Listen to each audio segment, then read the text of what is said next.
Can I distribute the document?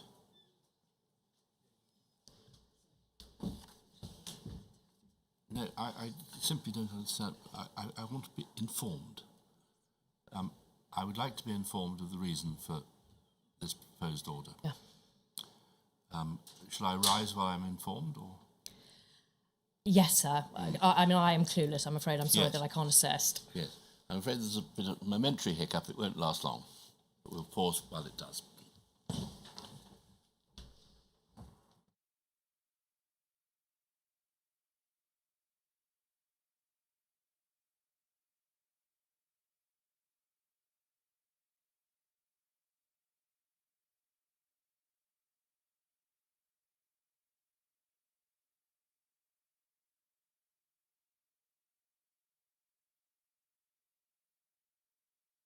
Live. Okay, fine.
Is our witness going to come back onto the screen?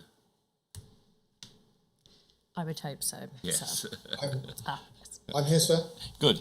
There is no restriction on anything that has occurred up to now. Thank you, sir. HN3, apologies for the interruption. No, my apologies if I said something like... No, it's not your fault. Entirely not your fault. So we've explored the conversation with Bob Lambert. Moving on now to a conversation that you say you had with Andrew Coles. Did that happen after the meeting with Bob Lambert at Army and Navy stores? I believe so. My recollection is that Bob would have suggested somebody or a couple of people to go and talk to in a bit more detail, and I do recall having a meeting with Andy Coles. Yes. Can you help us with what he told you about the SDS at that meeting? Only in very high level terms. I think my recollection is he reiterated that we had a unit, how long it had been in existence, the type of thematic areas it covered. You would be expected to be away from home, and also that once you'd finished your tour on the unit, that you would stay within special branch. That's the best of my recollection, I'm afraid. You refer in your witness statement to his giving you a fairly broad overview of what it was like to be a UCO in the animal rights field, which suggests that he was a little bit more specific and that he was talking about animal rights deployments. Does that chime with your recollection?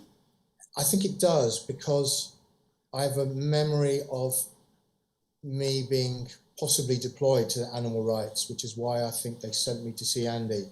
There was it wasn't specific where I was going to be deployed until much, much later. But there was a suggestion that you might be. Yes, that's correct. Hence, right, I understand. Did he say anything to you during that conversation about an animal rights deployment being what is called a lifestyle deployment? I don't recall that. Did he say anything to you about the impact of SDS deployments on family life? Probably in broad terms, that would have been that would be my understanding, that you were away from home. In your Hearn witness statement, HN3, I'll get again. We don't need to bring it up, but I'll just set it out for the transcript. This is MPS 0734456.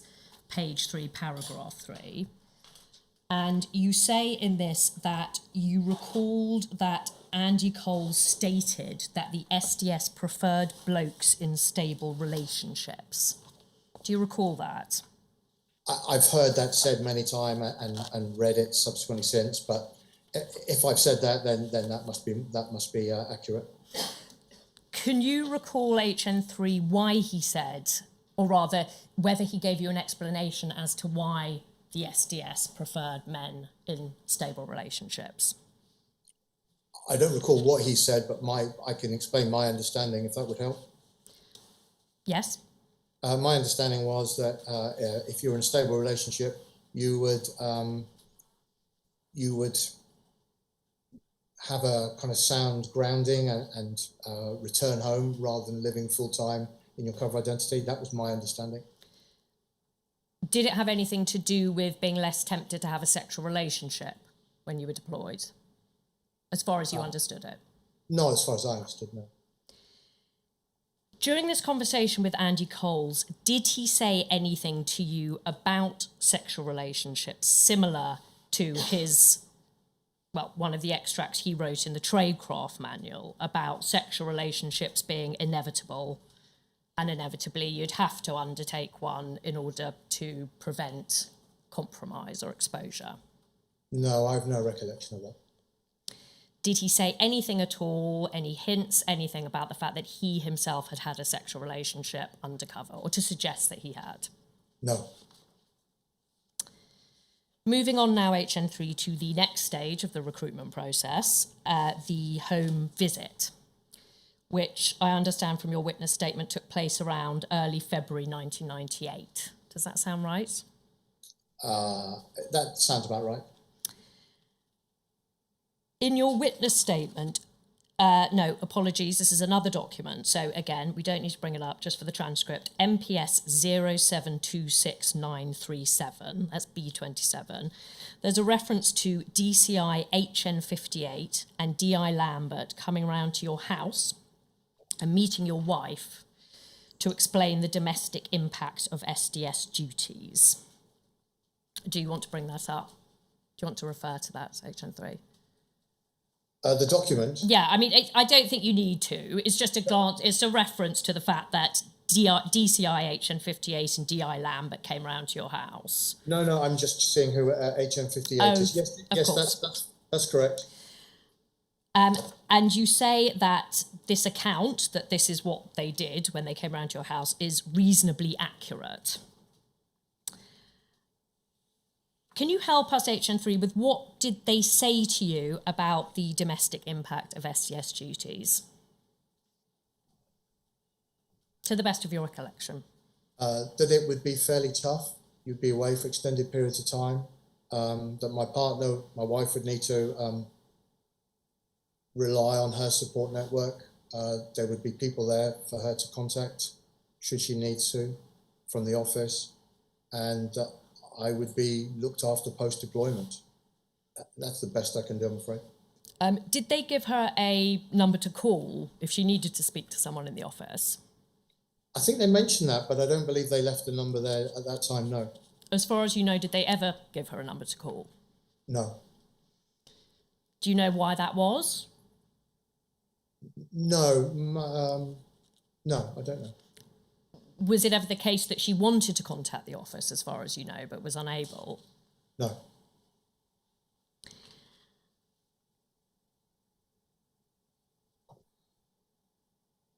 Were you told anything at this stage? Were you and your wife told anything about, again, the type of deployment you'd be having, the kind of field you'd be targeted towards? I don't believe so at that home visit, no. Was the need for secrecy impressed upon you and your wife at this meeting? Yes, very much so. Can you recall what they said about that? To go back one step to the early meeting with Bob Lambert, I think he said that if I told anyone that I was even in the process, then that would preclude me. So, but that's the kind of level of secrecy. But I don't recall what specifically they said at the home visit meeting, I'm afraid.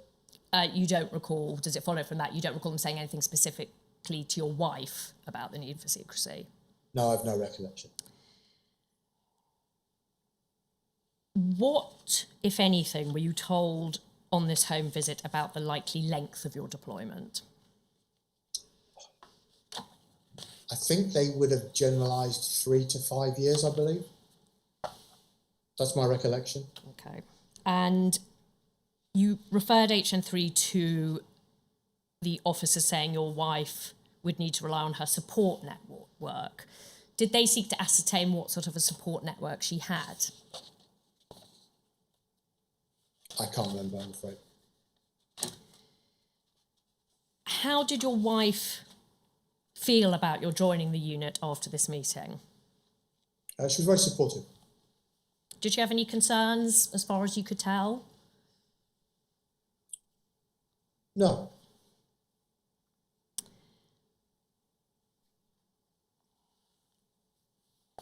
Did SDS managers ever visit your home address again after that initial visit? Never. For the entire duration of your deployment? That's correct.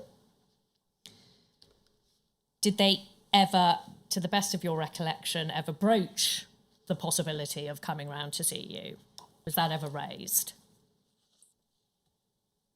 No, I don't believe so. But just to put it in context, my cover officer frequently asked how she was and knew her first name and frequently asked after her. your cover officer, do you mean Bernard Greene? Yes, yes. Yes. Just for the avoidance of doubt, HN3, I just want to bring up a document. If we could bring up, please, MPS 0065136 B98. It's page 9.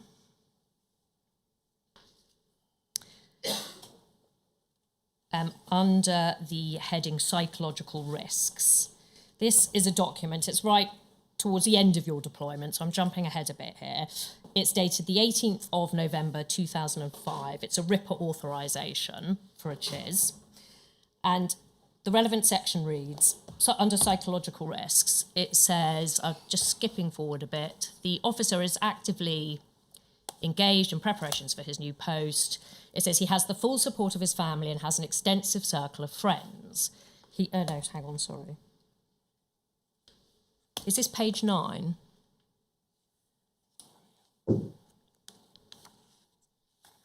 Yeah, apologies. I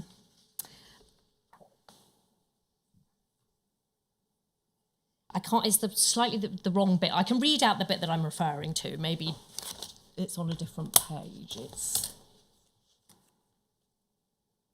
Yeah, sorry, if we could just bring up the next one. Apologies, I think I've got the wrong reference, but there's a reference in this. I will bring up the correct one in due course, but to the fact, it's written by DI in the unit, HN72, just if you want to remind yourself who that is. And he wrote in this authorisation that regular contact is maintained with the officer's partner to ensure that they fully understand the support network available to them and the officer. Visits to the officer's home address take place on a number of occasions throughout the year to reinforce that provision of welfare. It seems from what you said previously, HN3, that that is incorrect. Is that right? Yes, I don't recognise that. Do you have any idea why HN72 might have been under the impression that regular visits were taking place? I'm sorry, I can't help you. Moving now, HN3, to the in-depth interview that you had as part of your recruitment process. We understand from the documents this took place on the 25th of November, 1997. You refer in your Hearn witness statement to a board-like meeting, which was more formal, and that it featured HN58, DCI HN58, Yes. Noel War, Yes. Bob Lambert, Yep. and HN53. Does that sound right? Not 53, I don't believe. No, apologies. Yes, he wouldn't have been in post then. You say that this consisted of non-stop scenarios being presented to you. Does that sound right? I think it does, yes, that I recall it. If we could have a look, please, at MPS quadruple 0919 B26. It's page 8. 5 paragraphs down. So this, just by way of explanation, HN3, this seems to set out the type of scenarios that you were presented with. If you want to just have a quick look. I'm afraid I can't see anything. Oh. The screen's blank except myself. Oh dear.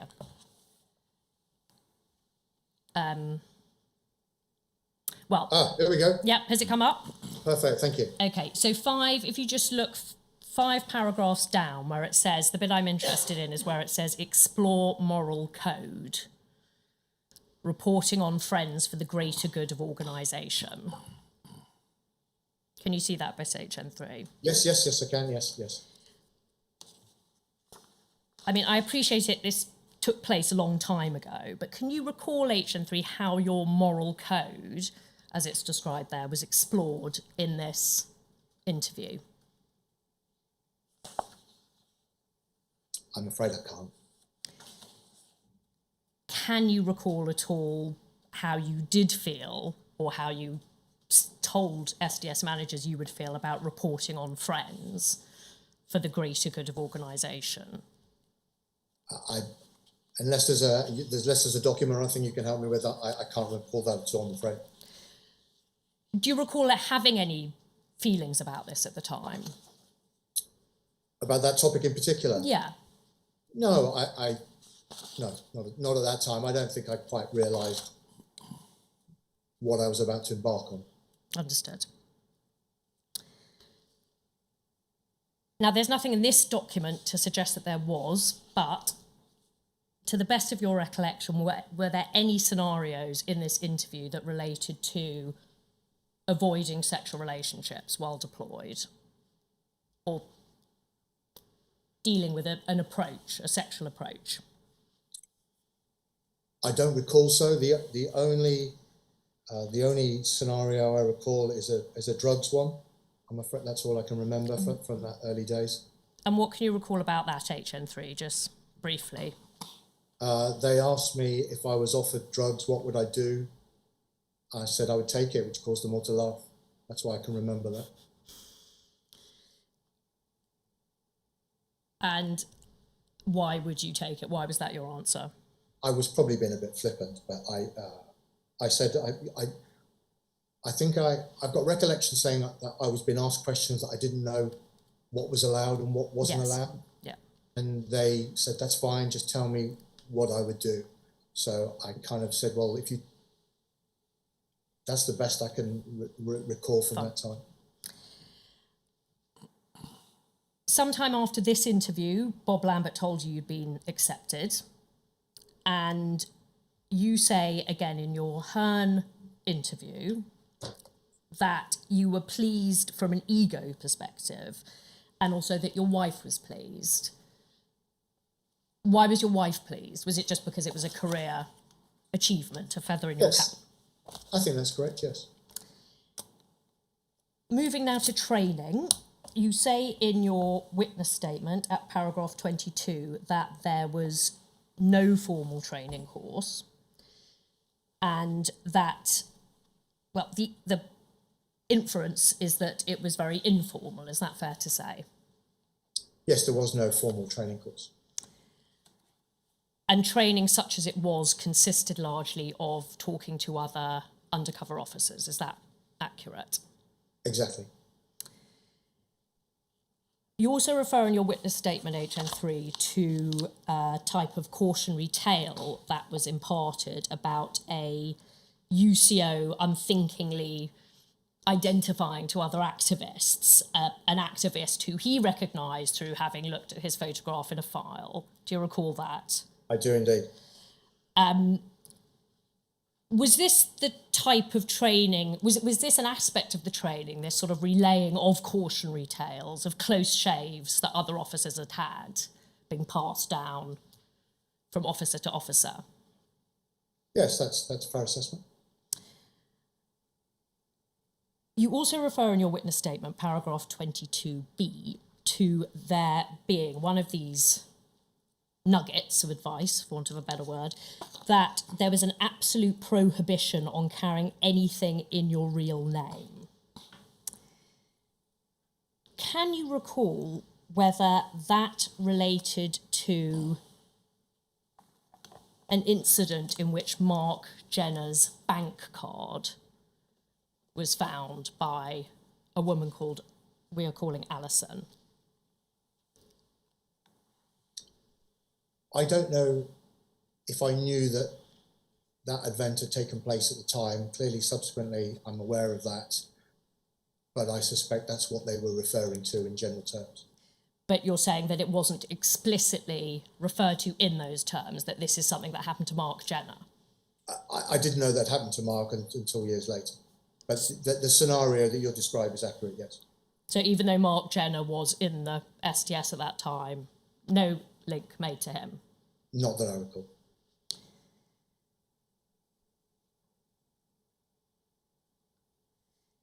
You say in your witness statement you believe you spoke to all of the deployed UCOs before you deployed. That's at paragraph 23. If we take them in turn, the open officers, Jim Boyling, Yes. You say that you were following him into the field and you consulted with him most frequently. When you were in the back office, HN3, we know now that Jim Boyling was engaged in his second sexual relationship undertaken in his cover identity. Were you aware of that at the time? No. I'd like to bring this up, please. This is Jim Boyling's witness statement. It's UCPI 36294. It's A1, sir, but in HN14's bundle. It's page 18, paragraph 37, please. So this is Jim Boyling's account of his period in the back office, an aspect of his period in the back office. He says, I remember HN1 was particularly candid because he was my field mentor. I overlapped slightly with HN1. Can you remind yourself who HN1 is? Please don't say his name. Yes, I Yep. can't remember, yeah. I overlapped slightly with HM1, who ceased deployment, I think sometime in 1996. He had been in a relationship when deployed and discussed this with me. Sorry, it's paragraph 37, sorry. And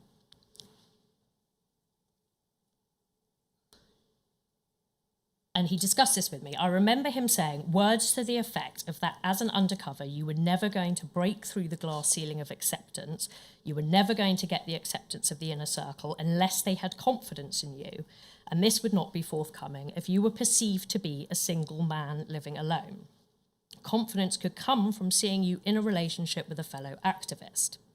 This discussion with HM1 was pre my deployment when in the back office and in the early months of my deployment. This was similar to discussions with other previously deployed and currently deployed undercovers. It was not considered to be a major issue as it now is. Did he pass this advice on to you, HN3? No, I've no recollection of that. Did Jim Boyling say anything to you at all before you deployed on the topic of sexual relationships with activists while deployed? No, I've no recollection of that. His comment that it was not considered to be a major issue as it now is that accurate as far as you're aware?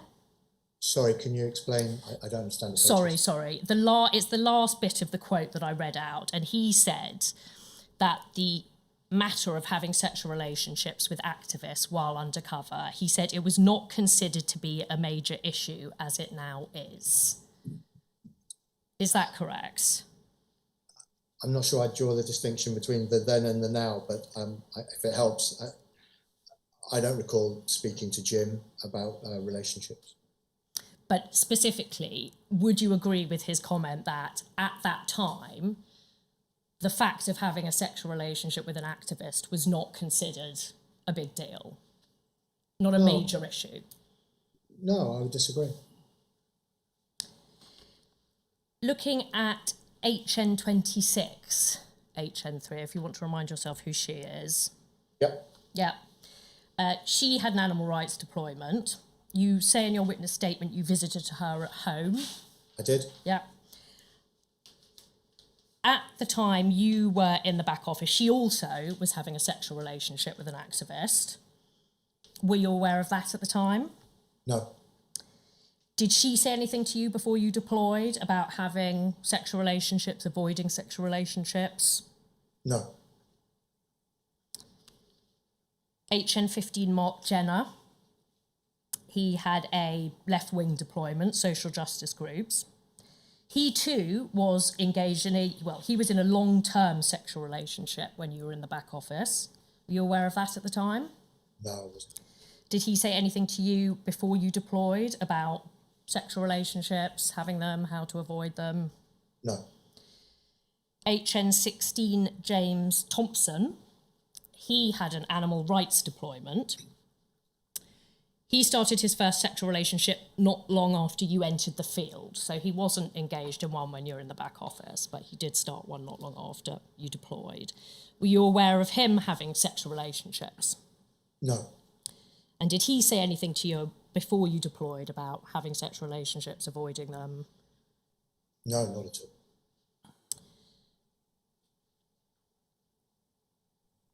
And there was no hint, just for the avoidance of doubt, no throwaway comments, no hints, no slightly off-colour remarks that in any way suggested to you in this period that officers were engaged in sexual relationships with activists? No. Looking at the Tradecraft Manual, HN3, were you advised to read the Tradecraft Manual?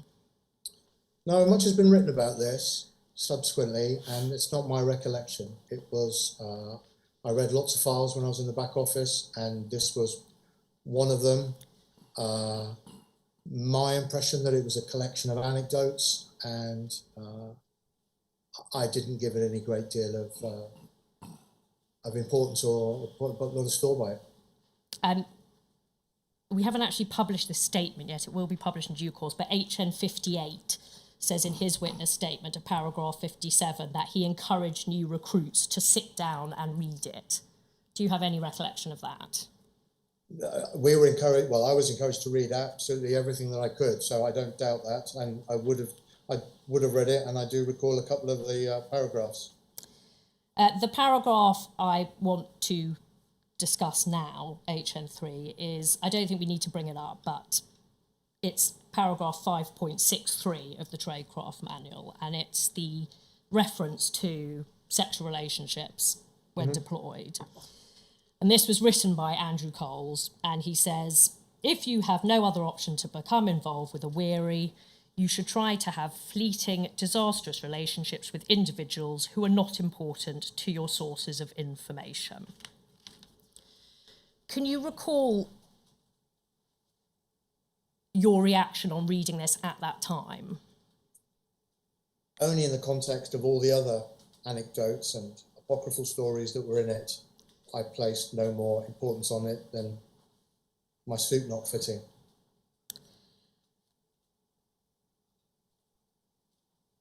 Would you agree that the fact that it was in the Tradecraft Manual, that it suggests that it was of no more importance to the SDS, that it was just one of a number of pieces of advice, and that actually it supports HN14's point that it just wasn't a big deal? It was like your suit not fitting. It was like rolling your own cigarettes.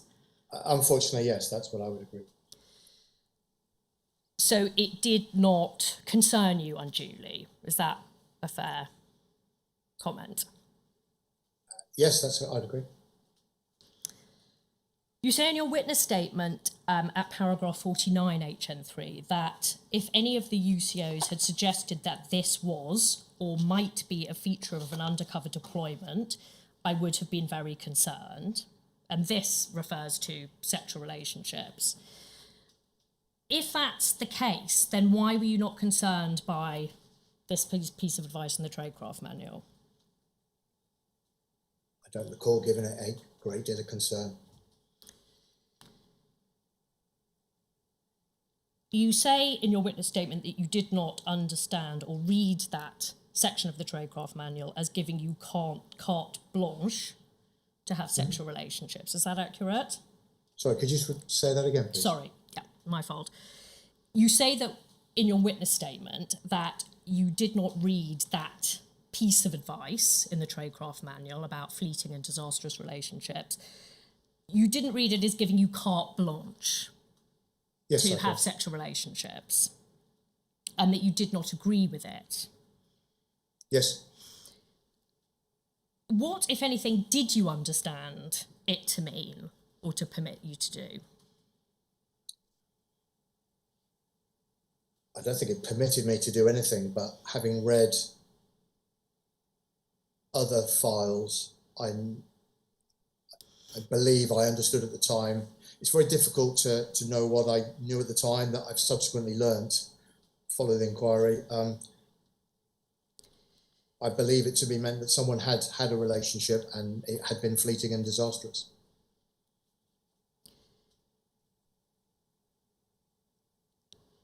You say in your witness statement at paragraph 33D that certain views in the Tradecraft Manual appear outmoded even for 1998. Can you assist us, HN3, with which views you mean when you say that? Not without recollection to the document, I'm afraid. Looking at other aspects of your training in the back office, you say in your witness statement at paragraph 24, we don't need to bring it up, but I'll read it just to remind you, that in terms of training materials, every file in the office was available to me while I was preparing to deploy. This included at least some of the documents which have been presented to me in my witness pack as the Tradecraft Manual, as well as other UCO's files and management documents, as long as the secure cabinets were open. When you refer to other UCO's files, HN3, do you mean their personal files? I mean, again, to the best of your recollection. I think that might be incorrect. I think they were thematic files, Right. is my recollection. Vehicle purchases, employment issues. Or Right, yeah. Don't worry, I'll just stop you there. I understand. So it's not as if you had access to every single UCO's personal not at file. all. No, that's my fault, apologies. Do you recall in the files or the documents that you looked at there being any reference to a former undercover officer called Michael Chitty? Possibly, but I couldn't give you any examples. Do you recall reading anything in those files about an officer called John Dines? Yes. Did the file or the material relating to John Dines refer to the fact that he'd had a sexual relationship with an activist called Helen Steele? I believe it did. You believe it did? I think that there were, if it wasn't explicit, there was, maybe the correct statement would be that it was the attempt of Miss Steele to find John Dines was probably more accurate. But were you left in no doubt reading that document that the reason she was trying to find him was because they'd had a sexual relationship? Yes. HN14, Jim Boyling in his evidence referred to it being sympathetically dealt with in that document. The idea being that there wasn't a sort of sanctimonious or censorious tone taken about the fact that his having a sexual relationship had led to Helen Steele trying to track him down. Would you agree with that? I can't recall the exact documentation. It was more factual about what had happened and what had taken place. And again, I appreciate it's a long time ago, but can you remember how you reacted to reading this? Were you shocked? Were you again rather neutral about it? I don't recall, I'm afraid.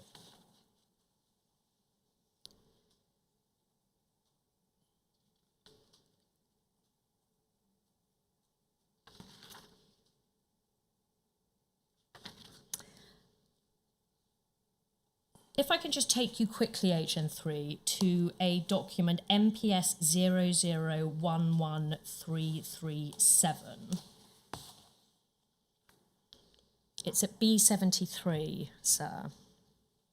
It's paragraph 4, please. So we're jumping ahead, HN3. Sorry, I hope it's not disorientating, but this document's dated the 18th of December 2002, and it's written by HN53, if you just want to remind yourself who that is. Yeah. And it reads thus: at 1 a.m. UK time on Sunday, the 15th of December 2002, intelligence was received from Red Herring, an SDS officer, which appeared to add some substance to Steele's trip. During the course of the previous evening, 14th, Jane, surname unknown, a close associate of Steele, had remarked that the latter had gone to New Zealand. When Red Herring asked the reason for the trip, Jane replied, "You don't want to know." From context, Red Herring felt that the inference was that there was a sinister motive behind her visit. He did not pursue the matter, but did establish that Jane is either a close neighbour of Steele or indeed lives at the same address. Privacy. Inquiries are in hand with DC redacted to fully identify Jane. So just to put that in context HN3, that refers to surveillance being conducted on Helen Steele when she went to New Zealand to visit her sister in 2002 and made some efforts to track down John Dines. Does that jog your memory? It does, yes. Do you recall providing this intelligence? Your red herring, obviously. I mean, I'm assuming you know that. Do you recall providing this intelligence? I do, yes. Had you been put on high alert at this time, HN3, to report anything you might have heard about Helen Steele or her actions? No. Can you recall why you imparted this particular bit of intelligence? Was it just part of the general flow of intelligence coming your way?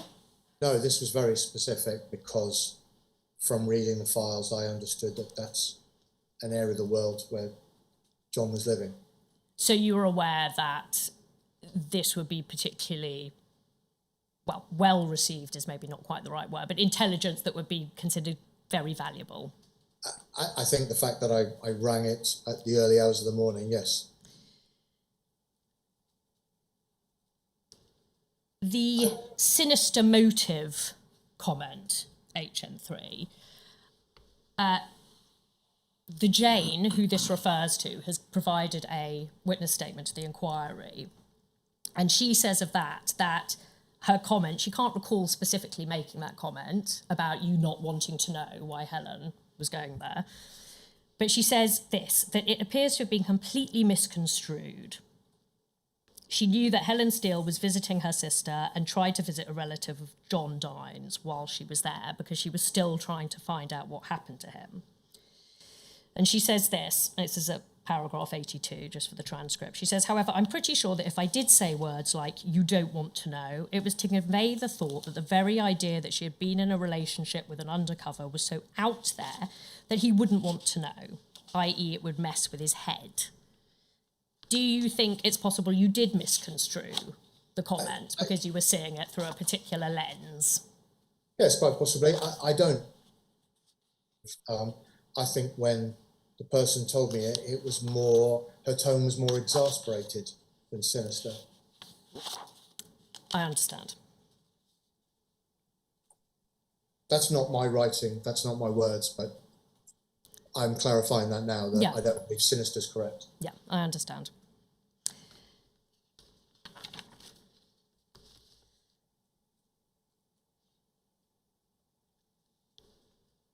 Moving just quickly again, a little bit further in time, HN3, into 2003, I just want to explore with you Michael Dell, DCI Dell's injunction against sexual relationships. I understand from your witness statement that this injunction, so what I mean by that is when he explicitly said to you that you were not allowed as undercover officers to engage in sexual relationships, that coincided with the introduction of the Code of Conduct documents. Is that accurate? I remember being confused at the chronology. I thought I'd signed a Code of Conduct at the beginning of my deployment, but I think I was shown things in my witness pack that indicated that's not the case. So if those times correspond, then I agree, yes. Yeah, the document suggests that they did. And that would suggest in turn that the injunction, when he gave you these very clear instructions, that this took place around April 2003. Does that sound broadly accurate? I can remember the incident happening, but I can't help you with the date and time. Don't worry, it's understandable. Was it made explicit to you, or was it just simply your impression that the reason that he issued these very clear instructions was because of investigations relating to James Thompson's deployment? At the time, we didn't know this, but obviously the chronology now fits.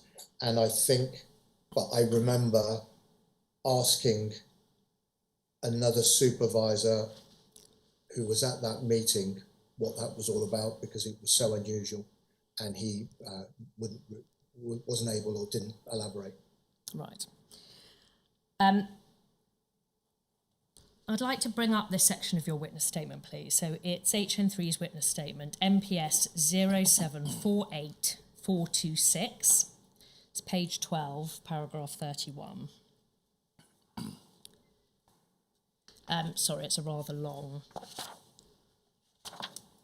I want to go to the bit where he says, the only manager to provide advice, sorry, I'm just skim reading this. Yeah, so I'll just read it from the beginning. So the only manager to provide advice in relation to engaging in sexual activity with activists while in an undercover role was DCI Mike Dell. I recall him making it very clear to all the UCOs then deployed that none of us should be in any form of intimate relationship with anyone else. And if we were, it was to stop with immediate effect. Just pausing there, HN3. Do you have a clear recollection of his saying that if anyone was at that time in a relationship, they had to stop? That was my recollection. Do you have any recollection of whether that was taken any further in terms of whether Mike Dell sought to find out who might be engaged in sexual relationships at that time, and maybe in order to punish them? No? No.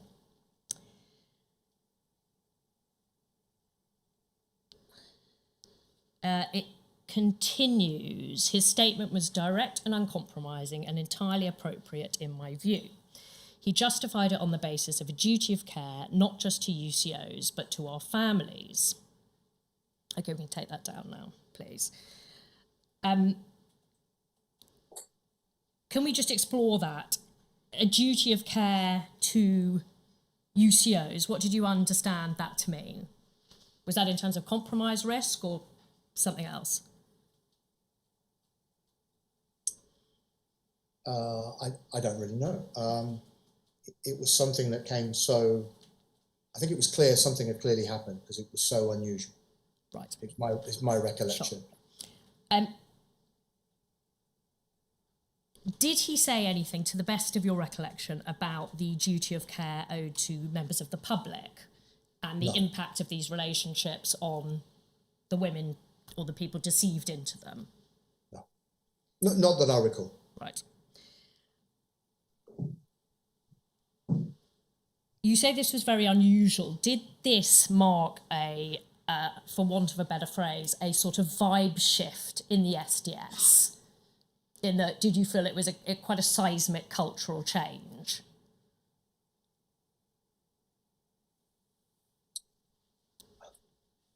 I don't really recall any further conversation. I know it sounds quite strange, but it said the meeting was over. We all kind of looked at each other, wondered what that was about, and kind of almost business as usual, really. Is my recollection. My last question on this, HN3, do you recall, it may follow from that previous answer that you can't really recall, but how did the other UCOs, again, just talking generally, how did they react to it as far as you can recall? I can't help you, I'm afraid. Okay. Returning to Jim Boyling, but in respect of deployments in the environmental fields, did he give you advice, HN3, on deploying into the environmental field and what it might entail? Yes. Can you give us a flavour of the kind of things that he said?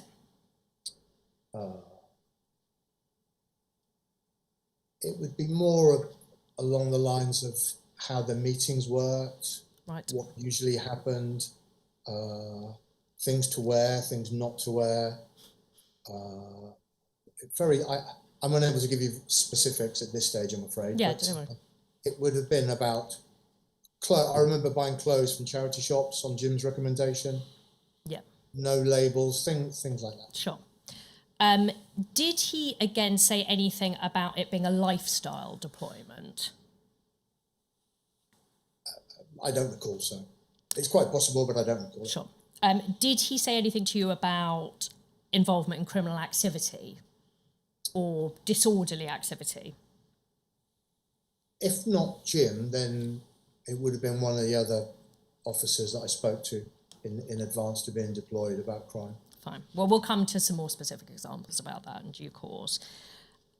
You say in your Hearn witness statement, HN3, again, we don't need to bring it up, but it's just for the transcript, it's MPS 0723153. This is paragraph 7.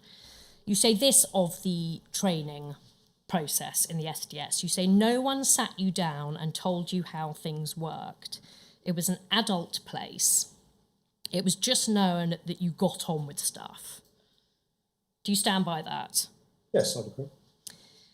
Is it fair to infer from that, HN3, that actually you were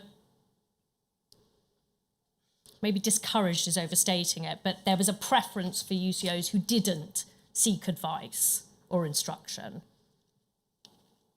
Sorry, that I didn't phrase that particularly clearly.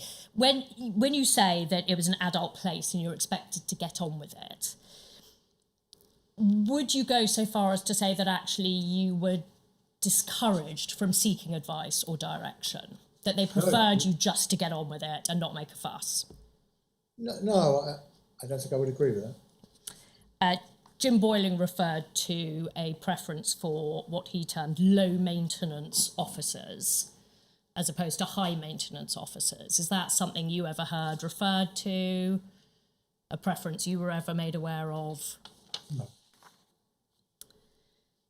Moving HN3 to your cover employment now. You say in your witness statement that your first cover employment was as an assistant to a computer programmer, that it was paper thin, and also that in the first 6 months of your deployment you obtained a City and Guilds qualification in computer repair. Is that accurate? That is correct, yes. So were you quite good with computers then, HN3? Yes. And also, I suppose, they were quite in their infancy in terms of general usage, so it was quite unusual. Yes, very early stage.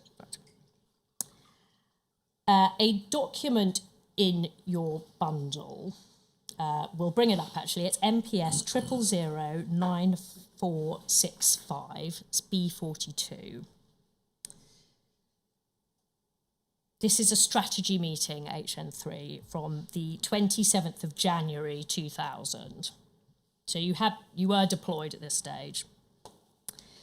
Yep. Page 1, under the heading Employment, and it says this: he feels he needs to do some actual work for Redacted. The more wearies get to know him, the more he was being asked about his work. Red Herring has asked about this, but his work does not lend itself to deliveries, etc. Thank you. If we could just minimise that again. There's also just, well, looking at that first, actually, this suggests that it was becoming a little bit awkward maintaining this putative cover employment. Is that fair to say? Yes, that's very correct, yeah. Because the activists with whom you were mixing were asking you some slightly awkward questions. Is that fair? No, I just wasn't comfortable with that employment from the start. Right.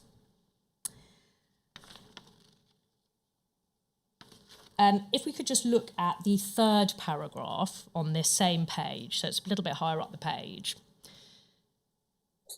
This shows that in this meeting, HN3, you said this: Red Herring acknowledged the greater responsibility on his shoulders with Psycho, as in Psycho Dream, so that's Jim Boyling, going during the course of the year.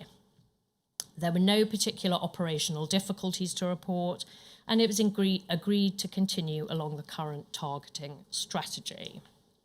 So bear in mind, yeah, this is January 2000, so Jim Boyling left the field in September of that year. I should say, actually, I shouldn't say it showed you said it. Do you, as best to your recollection, is that an accurate record? Yes, I think so, yes, I'd agree with it. And does that reflect, to the best of your recollection, how you felt at the time? You're aware that when Jim Boyling left the field, there was going to be additional pressure on you? Yes, I agree. Was it your impression that in replacing Jim Boyling as the primary source of intelligence in this field, that you had very big shoes to fill, that the SDS had considered him a very successful undercover officer? I think I would agree with that, but also that I was on my own then. There was nobody else to talk to or ask what something happened at a meeting. So I'm not sure about the big shoes to fill, but Right. solitary shoe. Yeah, sure. Okay, understood. We can take that down now, please. If we could bring up another document, it's MPS 0737258. It's B59, page 2. This is written by Bernard Greeny, HN3. It's dated the 28th of the 11th, 2000, so it's later that same year. We just read the first paragraph, please, on that page. Oh, yeah, there we go. It says, red herring, says your cover code name. It has long been recognised that red herring, if he is to enjoy the success of his predecessor, needs to wind down his work commitments and relocate to a more central location in order that he can commit himself full-time to any future planning groups that are Reclaim the Streets create. Then it's a big redacted chunk. And then the end of the paragraph, now in the absence of Psycho Dream, red herring must be available for future campaigns, and it is therefore necessary to remove the problems that he cited as a bar to his participation. The suggestion seems to be there, HN3, that there'd been some comment made about the level of your participation in Reclaim the Streets. Is that fair to say? I think what this is referring to is that the legitimacy of my cover employment wasn't lending itself to being available for the meetings at any time. That's my reading of it, and that's my recollection, which is why I wanted to change employment. I understand. So the cover employment that you had was not conducive to your becoming as involved as you and they would have liked. Agreed. If we just look at paragraph 2, it says, clearly, therefore, red herring will have to either lose his current employment, redacted, or have his hours of work and pay dramatically reduced. The latter option would allow red herring to undertake diverse cash-in-hand work to supplement his reduced income as required. However, financially, he would be obliged to surrender his bachelor pad and seek more humble shared accommodation. We'll come to the accommodation matter in due course, HN3. But is it correct to say that it was decided at this stage that you needed to change your cover employment in order to free you up? I don't know about the chronology, but yes, I think there was a big push from both myself and the office that things needed to change. Right. Again, in very broad terms, can you please tell us what it was that your cover employment changed to?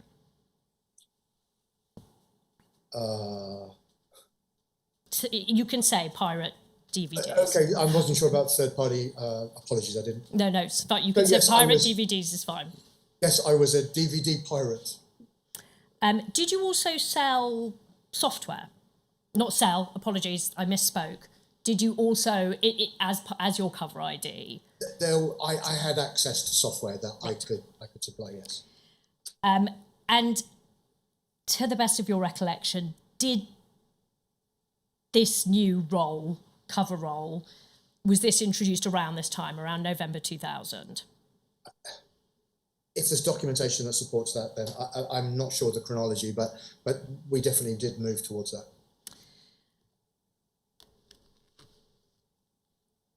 Again, just talking very broadly and generally, HN3, did you have a view on this suggestion about the change to your cover employment? Were you pleased? Was it something you welcomed? Did you have any reservations? I felt my deployment changed immeasurably once I changed, yes. You mean for the better? Better. And why is that? I was never, as I said before, I was never comfortable with the initial. Yeah. So this was something that I felt comfortable with, I had knowledge of. It was able to do all the things that you've just seen in that document. Was there any discussion? You refer in your witness statement to there being extensive discussions about this. And you also refer to the fact that you were instructed not to sell the DVDs. Mm-hmm. Were there any additional discussions, again, just speaking very broadly, about any possible pitfalls about your cover job entailing criminal activity?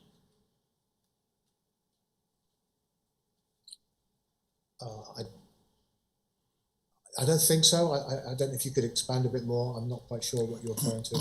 No, don't worry. It's just a broad thing, whether or not the ethics of it, whether or not there were any concerns about the fact that it might lead you into, for example, having to sell a DVD.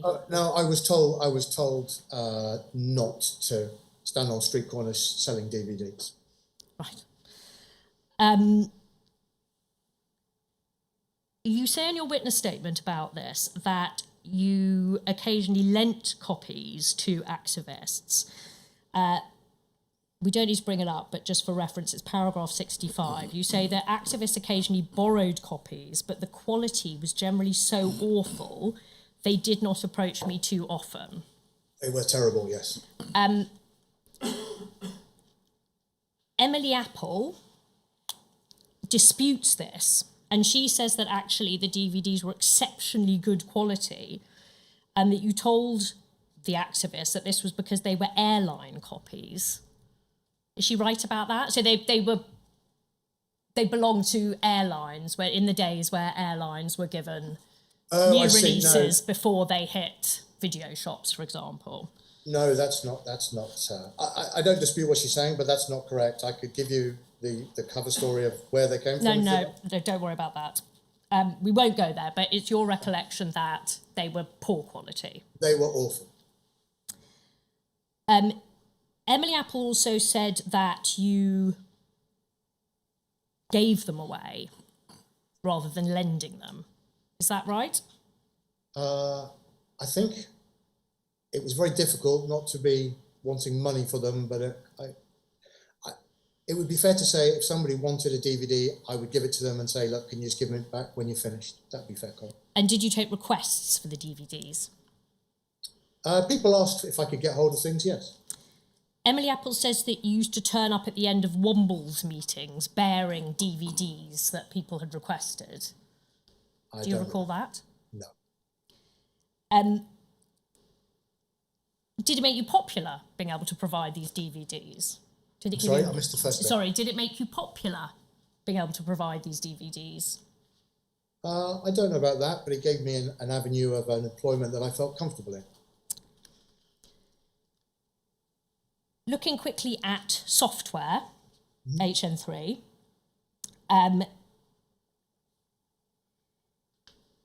is it accurate to say that you were also involved, you say this in your witness statement, illegally downloaded and cracked software? Yes, that's correct. And you started doing this at the same time as you started doing the... Parallel. It was in parallel, but only a very small proportion of that work. Right.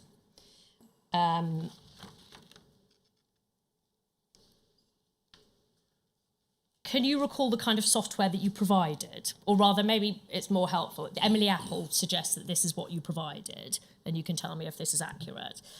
Photoshop, Illustrator, Dreamweaver, Quark, Cubase. Does that sound right? I completely agree with that, yes. That would be an example of the software, yes. In your witness statement at same paragraph 252E, you say that you supplied this software only where the activists could have obtained it themselves. Can I ask, what do you mean by that? Oh, they'd have bought it themselves, I think. Emily Apple disputes that.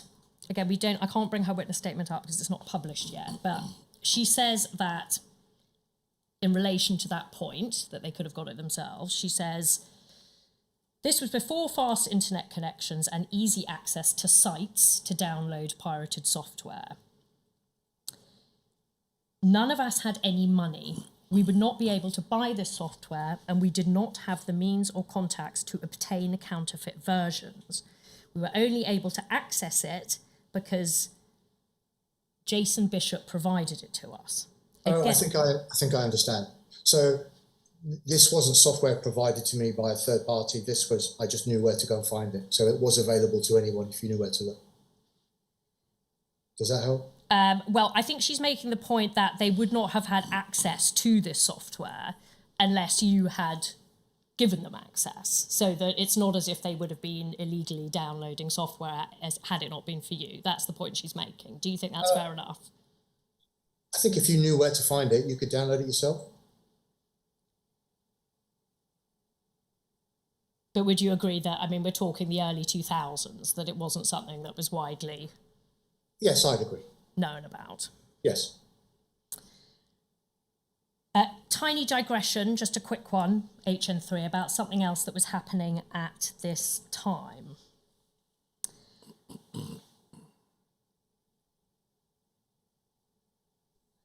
There's an email that refers to you in June 2001. Well, we'll bring it up, actually, it's easier. If we can bring up, please, MPS 0748100. It's B44, but in HN14's bundle. Pages 8 and 9.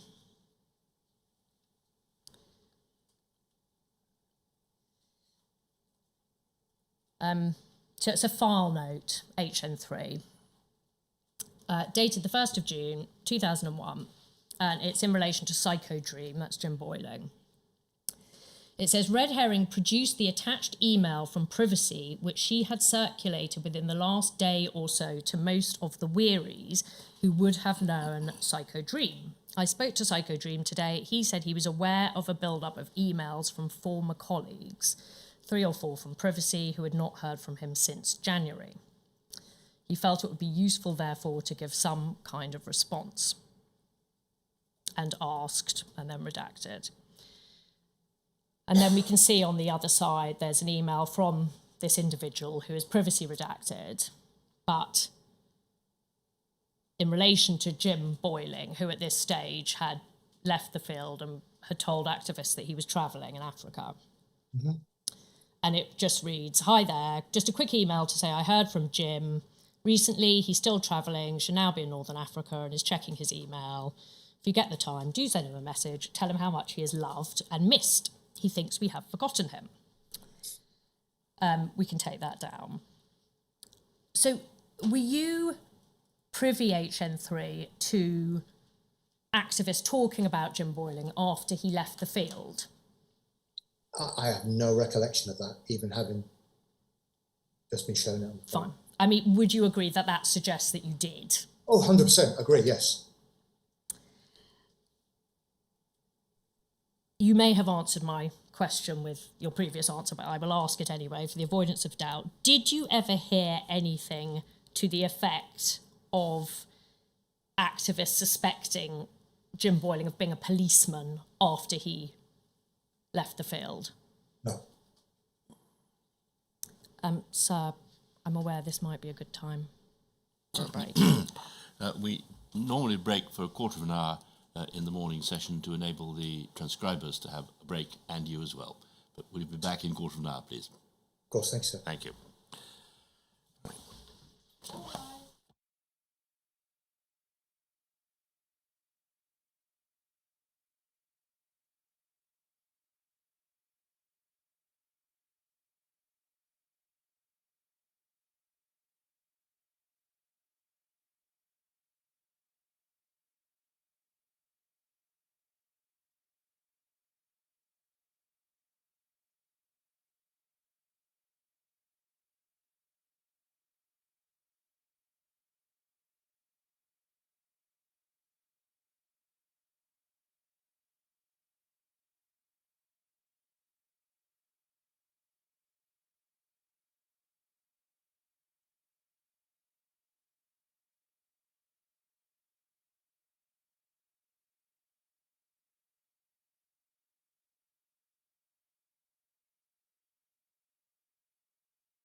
HN3.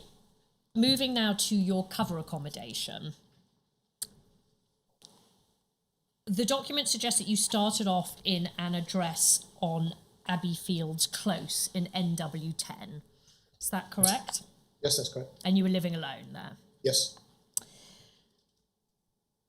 Another document for the transcript, MPS 0719767, suggests that you left that flat to move into one on Dyne Road on the 30th of April 2001. Does that sound right? Yes, that's correct. Was it yours and HN60's idea to move in together? Yes, very much so. Yeah, to that address. HN60 says in his statement, I can't bring it up because it's not published yet, but I'll just read it out. It's paragraph 39. He says that the two of you thought it would provide additional cover for one another, as at the time there was suspicion in the activist fields around single men with vans living in bedsits. Do you agree with that? Yes, very much so. So that was your main reason for suggesting that you live together? Exactly.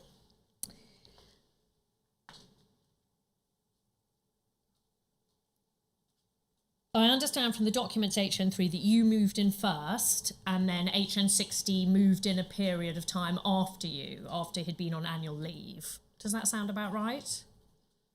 I don't recall that, but I don't dispute that. Don't worry.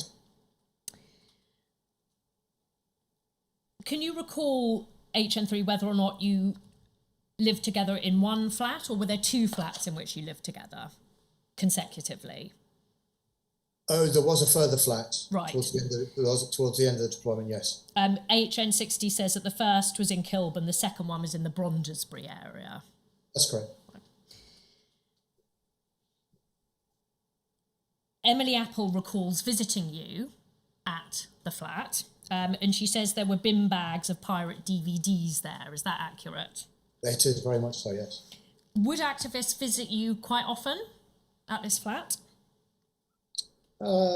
Yes, I guess. And were these social visits, or was it more a matter of people just popping in and out? Well, sorry, I didn't explain that very well. I mean, would people come over and spend quite a long time there, socialising with you, or were they more just quick? No, the latter. Yes, it was functional. Something needed dropping off, picking up, something needed to be said, exchanged, or something like that would be my recollection. According to a document, London Animal Action at the time that HN60 was deployed into it apparently had a big drinking culture. And it has been said that HN60 participated in that enthusiastically. Did you see any evidence of that when you were living with him in this flat? Yes, he could drink. Was he drinking with his activists from London Animal Action in the flat? Is this something you witnessed? On occasion, but mostly with me. Right. You mean just the two of you? Yes. Right.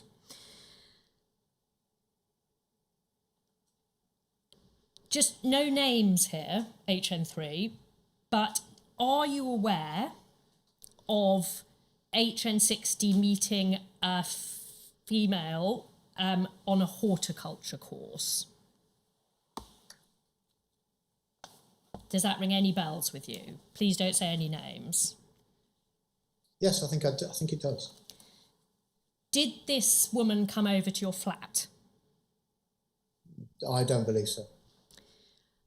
As far as you know, do you have any reason to believe that HN60 had a sexual relationship with this woman? No, completely not. Moving just back to cover accommodation, as far as you're concerned, HN3, did it work well, the arrangement with you two living together? I felt so. I felt same was the change of cover employment, the change of address was beneficial to us both, I believe. Just very briefly, HN3, is it correct that when you joined the SDS you couldn't drive? Yes, that's correct. And I think you refer to it in your Hearn statement. You say that HN58 had not realised this throughout the recruitment process. So is it fair to say that when he did discover it, there was some consternation? Yes, that's fair. But they fast-tracked you a driving course. They did indeed. Right. Clearly, as an SDS officer, you're required to do a lot of driving during your deployment. Did you find that daunting as a new driver? No. Looking now, HN3 at SDS culture, I would like to explore the Christmas parties. We understand that the SDS held annual Christmas parties where UCOs would bring their spouses. Do you recall that? I recall going to one. Right. That's my recollection. Can you... Okay, fine. So you think you only went to one? If you said two, don't disagree, but I've got recollections of one. But were you aware that they were happening on a yearly basis, or do you think that there was only one that took place during your deployment? I don't think they happened every year in my deployment. I think historically they probably had it done, but I don't recall going to more than one. Okay. And the one that you did attend, did you attend it with your spouse? I did. What was your understanding, HN3, of the purpose of this Christmas event? Nothing more than social. What was your understanding of why your wife and other spouses were invited to attend? What did you understand the reason behind that to be? I'm not sure I gave it much thought other than a Christmas function with family. Right. Did you speak to your colleagues' wives at these events? I think I've got recollection of speaking to... No, be very careful with names, please. Yes, sorry, yes. Yeah. I've got recollection of... We've already mentioned him. I've got recollection of speaking to Bernie Green, his partner. Right. But that's it. Okay. Moving now, HN3, to the SDS twice weekly meetings. I understand did these take place, I think historically they took place on Mondays and Thursdays, but does that sound right? Yes, that's right. Yeah. And after the Thursday meeting, you'd all go to the pub. Is that right? In the early days, but that quickly dissipated.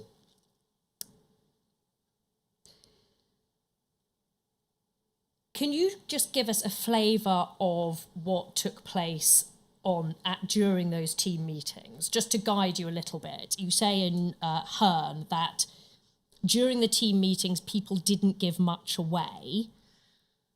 But can I ask, we've heard about a sort of round robin session. Yes, that's correct. Was that still taking place? Yeah. When you say people wouldn't give much away, so how did it work in the round robin session?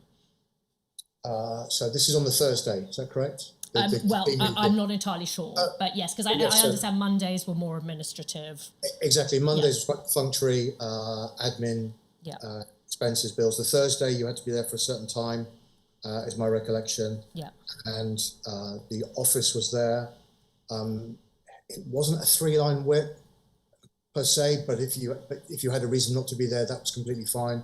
Right. And we were in a large room, and whoever the supervisor was would just go around the room asking people what you were doing, and it could range from I'm going to a meeting this Friday, or I'm maintaining cover, I think was the phrase most of us used.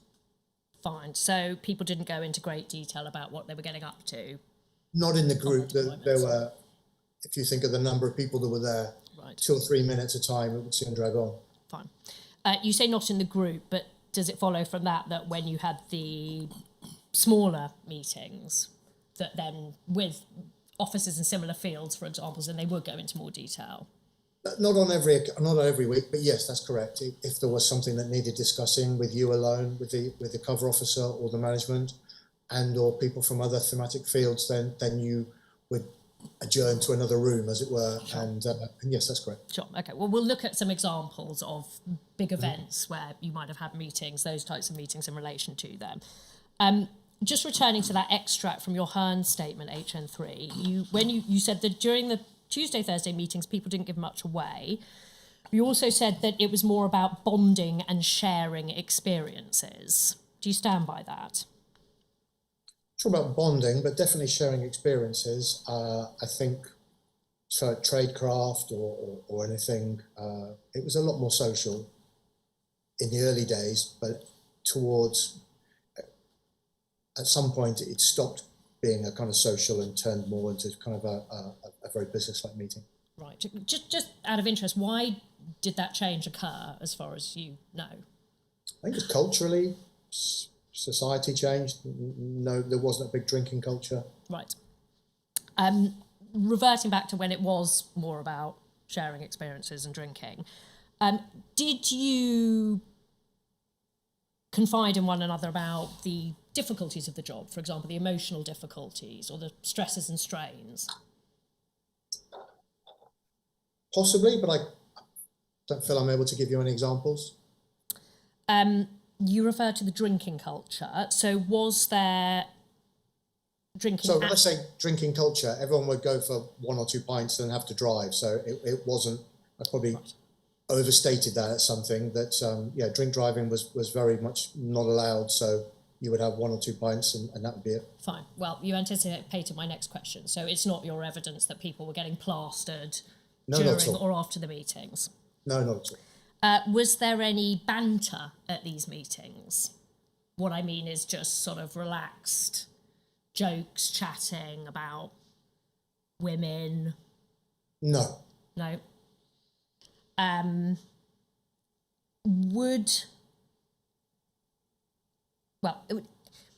Did anyone ever say anything sexist during these meetings? I don't recall so. Did anyone ever say anything that you would consider to be racist at these meetings? No, definitely. Would you say that there was a sexist culture at all in the SDS? No. I'd just like to bring up a document, please, which is MPS 0069627. It's B147. I think HN3, this is an extract from the binder, which I understand you compiled right at the end of your deployment. But if I can just review this with you. This reads, Privacy, pronounced P, is the former partner of Privacy, and being generous, she left P with a case of hepatitis when they parted.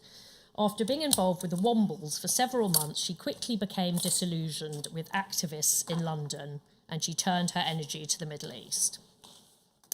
We don't need to read the rest of that. First of all, HN3, don't mention any names, but was this information that you'd garnered through gossip? No, one of the participants told me. The subject of this report told you, or it was reported sort of third or fourth hand?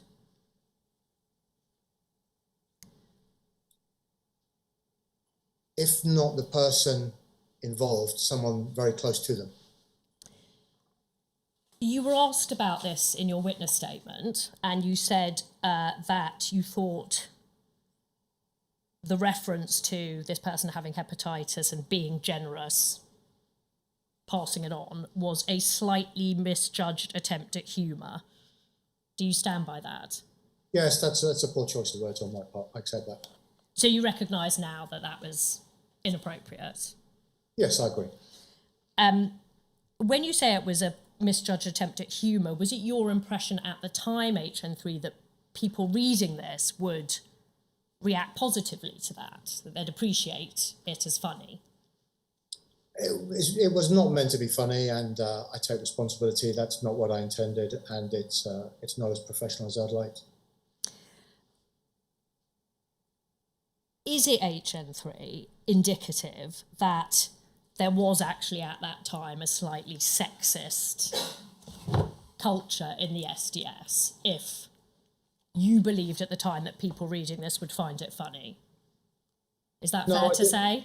No, I disagree. That's a poor choice of words on my part, and I take responsibility for it. Understood. Returning to the twice-weekly meetings. Yes. Do you recall HN3 any mention from HN81, if you just want to remind yourself who that is? Yes. He left the SDS in June 2001, just to give you an idea of your crossover. During those meetings, did he ever mention Dwayne Brooks? I don't recall, so no. And to the best of your recollection, do you recall HN81 or anyone ever saying anything about reporting on the Lawrence family, the family of Stephen Lawrence? I don't recall that, but I could write it down if you want. I do recall the first name of someone HN81 used to talk about quite a lot. Yes, please do. If you could write that down, that would be very helpful.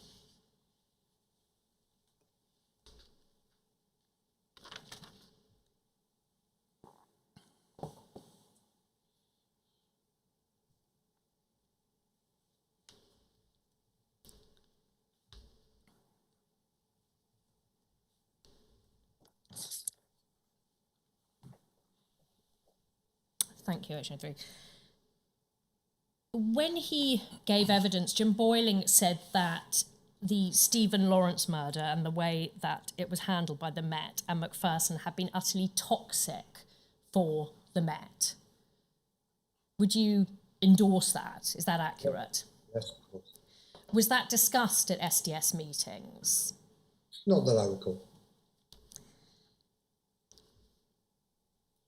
But was there an awareness at the time that the public perception of the Met was extremely negative? I think it was a poor reflection on the Met's ability to bring the murderers to justice, yes. Small but related digression. If we could bring up, please, MPS 00289777. It's C297. And it's dated the 3rd of September 2003. So sorry, it's leaping ahead a bit. Just wait for that to come up.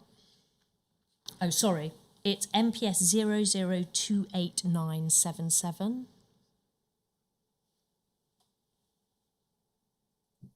Is it the wrong reference? Don't worry. If it's incorrect, it's fine. We'll come back to it if you can't bring it up. Don't worry, HN3. We'll return to that. You refer in your witness statement to organising a trip to Las Vegas. Yes, I did. Can you assist us with how did that come about? How did you come to organise this? We'd had previous field trips away, socially in the past. Myself and HN60 had talked about going to Las Vegas. We kind of asked anyone else if they wanted to join us, and before you know it, the whole roadshow was going. Right. Why Las Vegas? I'd always wanted to go. Can I ask why? I like gambling. Can you help us with when this trip took place? I'm sure there must be documentation. I'm afraid I can't. Don't worry. What did you do on that trip? Me personally? All of you, just as a group. I mean, just generally speaking. So we had, I think it was, we agreed to have one meal as a group per day, and then we sort of broke into small groups and went our own separate way. Right. As far as you know, HN3, did your fellow officers and you take any drugs on this trip? No. And as far as you know, did your fellow officers, did any of them attend any sort of strip shows? Or No. No? Did they pay for sex with prostitutes? No. Can I ask you this? How can you be sure? Okay, nobody that I know with or who I was with, did any of those things. Right. But you're right, I can't know what everyone did any minute of the day. Sure. You talked about some other team bonding trips. Can you help us with what, again, did you understand the purpose of those trips to be? Was it about, well, bonding, I suppose the clue's in the name, but was it about letting off steam to some extent? I don't know whether the office felt obliged to do something or what, but it was a trip away where you didn't have to go, but most people did. And again, generally speaking, what kind of activities would you undertake on those trips? One of them was very outdoors. Yeah. And Right. the other one was sightseeing. Okay. So, and was there a lot of drinking on these trips? Not hugely. I mean, yes, if we were staying in a hotel, but not to the state of falling down drunk, no. Right. And again, was there any banter? More eating. Well, I think we were amongst people who enjoyed the good food. Okay. Apologies, I've now been given the correct reference for the document I was trying to bring up before. So I'm sorry, it's a bit confusing, HN3, because I'm jumping around topics a little bit, but I'll just take you to it quickly. Apologies. It's MPS 002897. I was just linking this HN3 to the questions about the impact on public perception of the Met of the Stephen Lawrence investigation, the investigation into Stephen Lawrence's murder. So, leaping ahead in time, this is one of your intelligence reports. It's dated the 3rd of September 2003, and it relates to DSEI. So, anyway, don't worry too much about that. But the title is Media Interviews with Senior MPS Officers, red herring. And the intelligence reads thus: journalists, some of whom may be sympathetic to the activists, may attempt to ask difficult questions at the police news conference concerning the DSEI event. One area of concern could be the use of the Terrorism Act to police the event. We can take that down now. What's the policing purpose of that, HN3, given that it amounts to you reporting that the police might come in for some criticism at a press event? I'm sorry, I don't follow your question. I apologise. What's the purpose of my what reporting? purpose did that serve, in your view? Why did you report that information? I reported absolutely everything I could.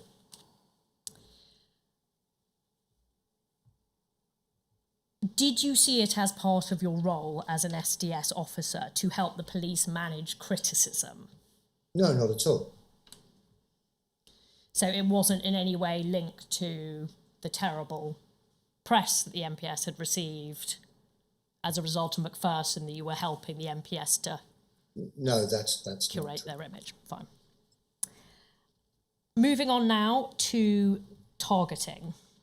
I think if I may, I think it was the fact that the police were using Terrorism Act legislation to deal with potential public order or demonstrations is my recollection. Right. Yes, I will come to that, because yes, it was Section 44 of the Terrorism Act. It was a break, wasn't it, from the usual approach? Yes, if we move now to targeting, we've touched upon this. It seemed, HN3, that for a period it was suggested you might go into animal rights, but over time that evolved into environmental anarchist groups. Is that accurate? Yes. And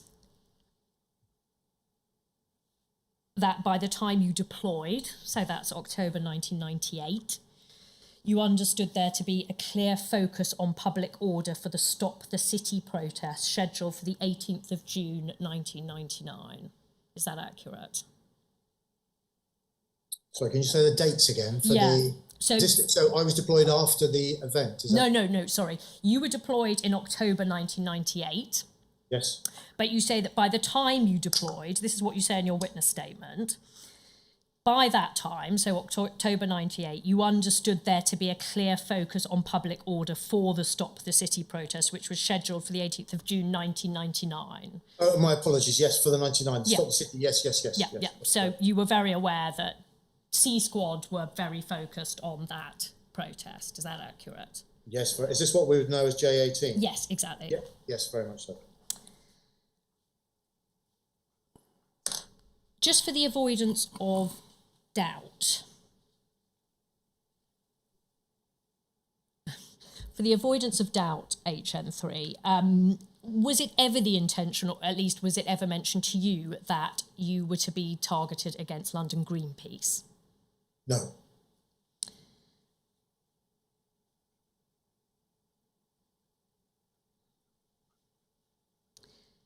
In terms of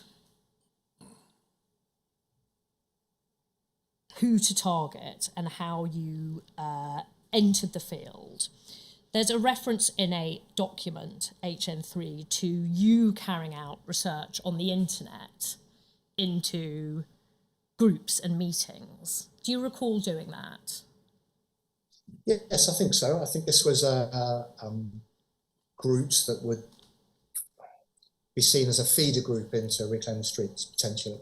I think that's what you're referring to, I think. Well, sorry, I'm not actually being very clear. I think the point I'm trying to make is, was it left up to you to some extent to research how to infiltrate and to get information on J18? You weren't given a very sort of detailed brief about focus on this group.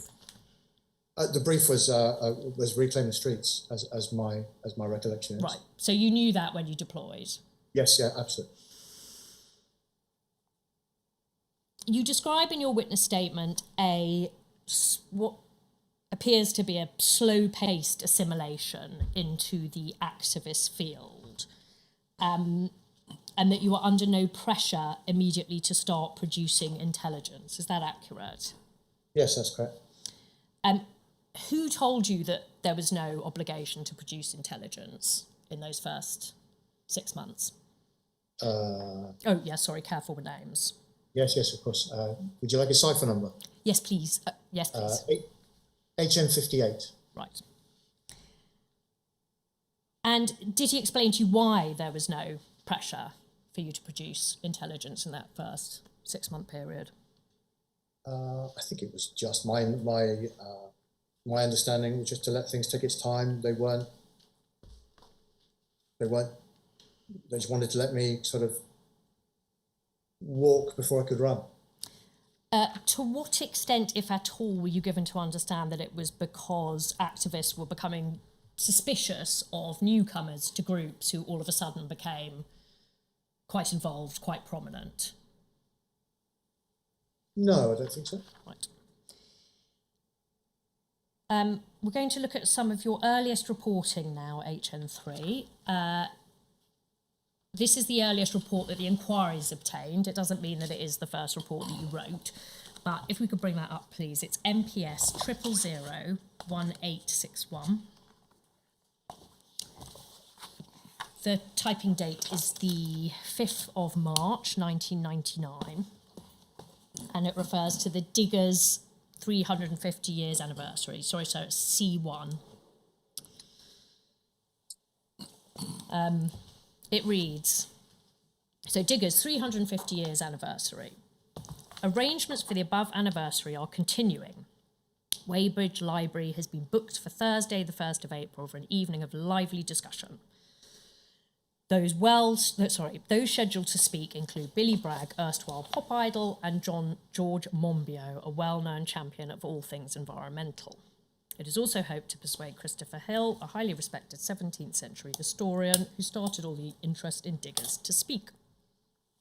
The organisers hope that the above event will attract local support for their march on Saturday the 3rd of April. 2 coaches have been booked from Bristol and Brighton, and a minibus has been hired to ferry people from Walton British Rail Station to the start of the march. In line with previous year's events, demonstrators are being encouraged to bring plants and seeds for a mass planting somewhere on St George's Hill. In addition, activists are being asked to bring equipment, food and resources suitable for a 3 or 4 day occupation. Do you recall this event? HN3? I do. My understanding is that it was organised by a group called The Land Is Ours. Is that correct? Yes, that's correct. Were you a part of that camp? I did attend the camp, but I didn't stay overnight.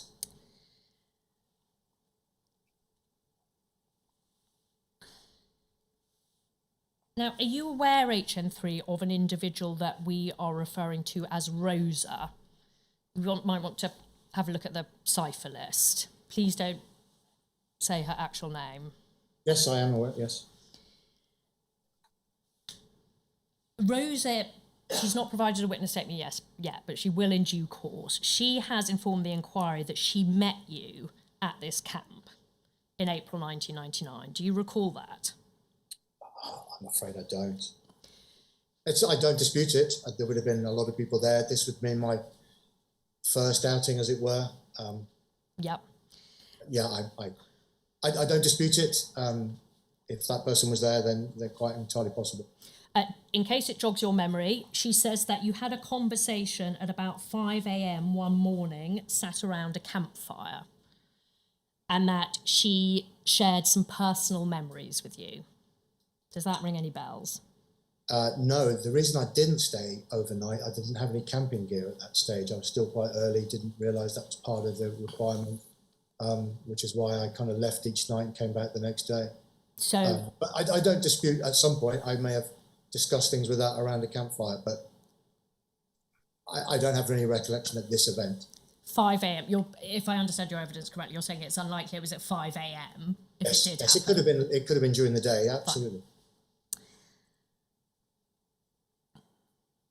Looking now at RTS, HN3, is it accurate that you started attending RTS meetings around the spring of 1999? Or do you think it was earlier than that? No, maybe even late. I'm not sure of the chronology. I seem to remember it when they were at somewhere. There was a meeting near the Strand, I believe, was one of my, at a university, was one of my first meetings, if that helps you. Okay. I don't know the chronology. No, well, thank you. Well, no, I understand. It's difficult. If it assists you, we have an annual authorisation document. We don't need to bring it up, but again, for reference, it's MPS 0526911. It's dated the 14th of May, 1999.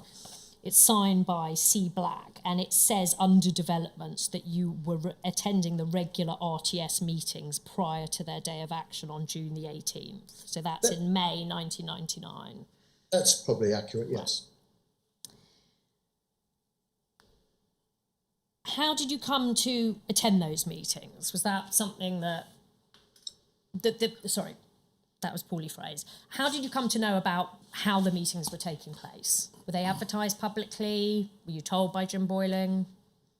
Probably a mixture of both. They were advertised, as I recall. Jim would have told me when and where they were, but been cognizant to tell me that as long as that was public knowledge. Sure. And we would have discussed, going to the meetings.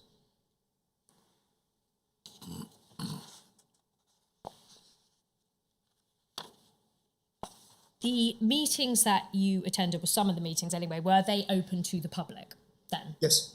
Yes. And what was your reception at these meetings when you started attending, insofar as were people welcoming, were they wary, did they have no reaction?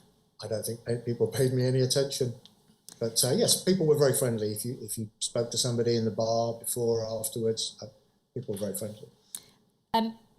Roughly, what were the attendance numbers at these meetings when you started coming? Broadly, I mean, obviously it's 40, right. Potentially. And at those meetings, would you see Jim Boyling? On occasion. On the occasion that you did see him, when you say on occasion, do you mean because your attendance was irregular or his attendance was irregular? What do you mean? Why only on occasion? Yeah, pretty much both of what you've just said. And we tried not to be present at the same meeting. It seemed a duplication of effort. When you were both at the same meetings, so, okay, sorry, did you then consult before the meetings and try and coordinate so that you would not be at the same meetings?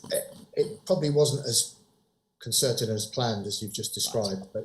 But if I said I'm going Thursday, he might say, oh, I might be there later, or something like that. Right. But there will be occasions when we were in the same meeting room, yes. Yeah. And when you were in the same meeting, what role did he take at those meetings, in the sense that was he quite prominent at those meetings and quite vocal, or no, not at all. No. At the time that you started attending these meetings, Jim Boyling was having a sexual relationship with a woman that we are calling Ruth. Again, you might want to look at the cipher list.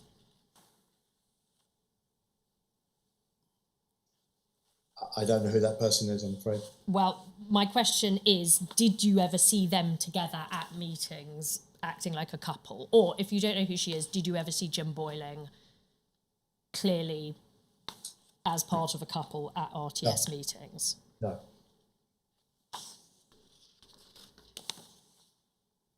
No.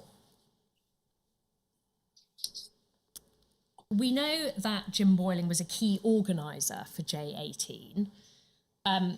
You said in your previous answer that he didn't have a prominent role at the meetings. So is it fair to say that it wasn't obvious at the meetings, it wouldn't have been obvious to a third party that he was a key organiser?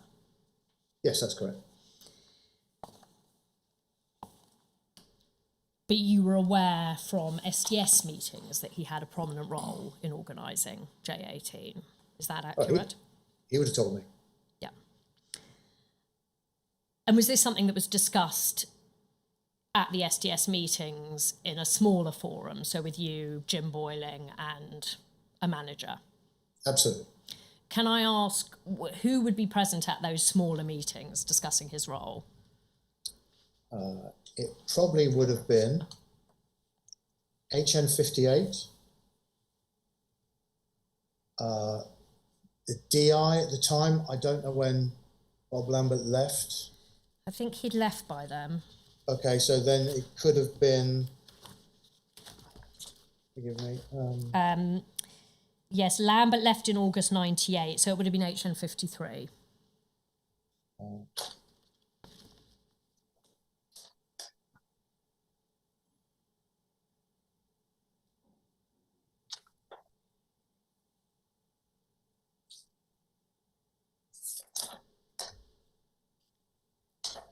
'53. Yeah. He was the DI after Bob Lambert. Sorry, could you repeat the cipher number again? Yeah, HN53.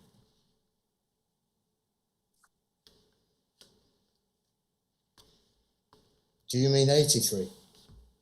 No, I do not. Don't worry about it. We will clear it up in the break. So, okay, I think the question would have been the DCI, DI, and cover off, and one of the sergeants. Fine. We have obtained no prospective reporting from you on J18. As far as you know, did you produce any? I don't think so, no. And why was that? Was that because Jim Boyling was the person who was... I don't think I was going to meetings, but I don't think I was reporting of anything of any value, is my recollection. And is that, again, because largely because you were just on the periphery at that stage? I was just starting out. Was it your understanding that Reclaim the Streets were deliberately not talking to the police prior to J18? Yes, I believe so, yeah.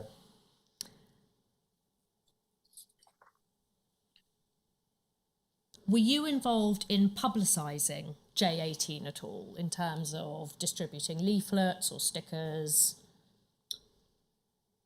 Yes, I think I gave out flyers, I believe. Yes, Right. that rings a bell.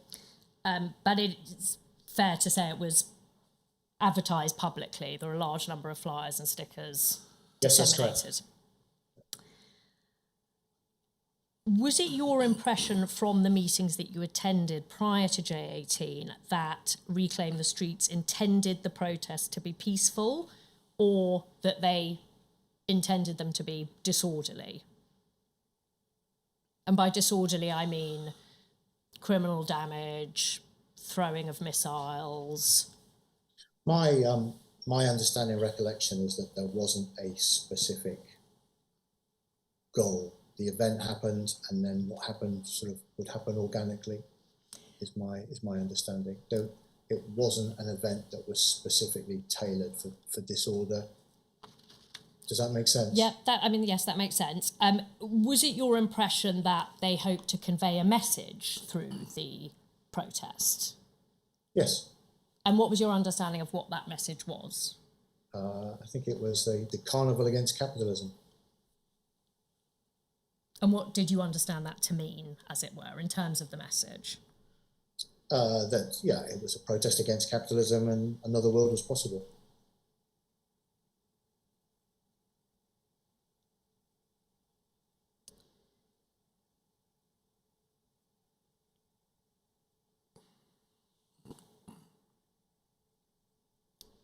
Just moving back to the more intimate meetings at the SDS Safe House prior to J18, was it your impression that management were completely familiar with the extent of Jim Boyling's role on the day and in the build-up? Yes. And what was their attitude to it, from what you could see? I think they were quite happy with his level of involvement. Was it his view, expressed at those meetings, that the protest was likely to become disorderly? I'm afraid I can't recall what he would have said about that specifically. Can you, don't worry, sorry to interrupt. Can you recall whether anything was said at those meetings regarding liaison with the City of London Police, between the Metropolitan Police and the City of London Police? No, I don't know. Don't worry. On the actual day of J18, HN3, can you help us with what you did on that day? Yes, I went to Liverpool Street and then moved with the crowd as a participant of the event. So did you end up at the Life building? I did. And what did you do? I just watched events unfold around me. Did you take part in the bricking up of the entrance? No. I saw that and subsequently was able to speak to somebody months later to help firm up my cover that I saw that person there, and he kind of shared a knowing nod and a wink with me. Right, okay. Did you become involved in the police using horses? I mean, were you there when the police used horses to marshal the crowd and when they used spray containing CS gas? Were you there for that? I don't remember that specifically, but I was stood outside the Life building when people broke into it. Yes, very much so. Right, and then okay. public order officers were deployed. You refer in your witness statement, HN3, to J18 being the worst, that's your word, protest you'd ever seen. From a disorder perspective, yes. Yes, so but that was my question, really. I was going to say, why was it so bad? What was it about the disorder that was marked it out as singularly terrible? Oh, it was masonry, bricks, everything. The police were heavily outnumbered. Well, from my first-hand account, where I was stood watching, Yeah. the police were woefully outnumbered by the crowd and were subject to quite serious injury, as I recall. Because members of the crowd were throwing masonry and bricks. Absolutely. People by this time had already got into the Life building. Yeah. And police then came down the hill and formed a kind of cordon in front of the gate, and then unknowingly that people were coming out from behind them. Right. Were I understand it would have been chaotic, but as far as you're aware, did you see any members of Reclaim the Streets lobbing masonry and bricks? No. I wouldn't have known many people at the time, but no, I didn't see anyone specific. You refer in your witness statement to a policewoman being dragged off her horse. Did you see that happen? I think there may be some confusion here. Right. I was aware of someone that had been hit with a shovel or a spade whilst on their horse. Okay. Is that what you're referring to? Yeah, well, I think so. I mean, I'm not entirely sure, but you say you were aware of it. Did someone tell you about that, or did you witness it firsthand? No, I heard about the event and I was able to assist with the identity of the offender. I understand. We'll come to that. So did you hear about that? I mean, clearly you heard about it from, well, I don't know. Did you hear about that from people in RTS, or did you hear about it from the police, or both? No, from the office subsequently afterwards. Right. So after the event, was it your understanding, were you given to understand that any members of RTS had participated in the violence? By other members of RTS at the meetings? No.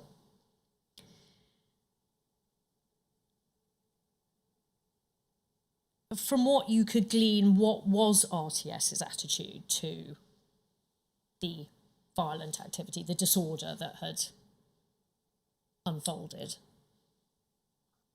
I think it would be unfair to brand an organisation like RTS with one voice. There were that's very a fair many point. disparate groups and individuals within it. Some would have been quite happy, some would have been appalled. I mean, did you hear those differing opinions at meetings expressed? So some, Yes. Fine.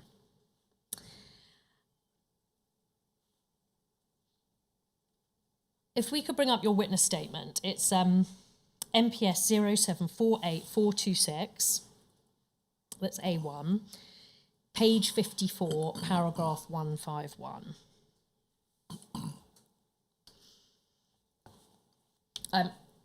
Yes, thank you. HN3, you say this: while RTS claimed that they were responsible for the carnival against capital, that preceded the violent disorder at J18, rather than the violence that took place, that position was disingenuous and typical of RTS. In my experience, their events were advertised and organised in such a way that disorder almost always resulted, but could be attributed to other groups, such as the more radical regional Earth First groups and the Wombles. RTS may have started as an environmental activist group, but by J18 it was pursuing an anti-capitalist agenda that guaranteed the type of disorder seen at J18. Accordingly, it was necessary to gather intelligence on their intentions, and a UCO was one means of doing that. So when you say here, HN3, that they were disingenuous and that they organised events in a way that it could be attributed to other groups, what do you mean by that? I think is this my witness statement to the inquiry? Yes, it is, yeah. Okay, no problem. I think a better would have been just what I've just said previously, that some people would have agreed with that, some people would have disagreed with it. Sorry. Yes, I think some members of RTS would have liked to seen it descend into disorder, but some would have been very much against it. But I think what comes across is that on all the post-incident investigations and all the photographs that were shown, I don't believe that any of the main members were ever identified as committing disorder, if that helps. Yeah, I understand. Just returning to this extract, when you say that it could be attributed to other groups, such as the Wombles, that's one example you give, the Wombles, would you agree that the Wombles didn't exist at the time of J18? Yes, very much so, yes. No, they weren't too much. So they can't have been, nothing could have been attributed to them at this stage.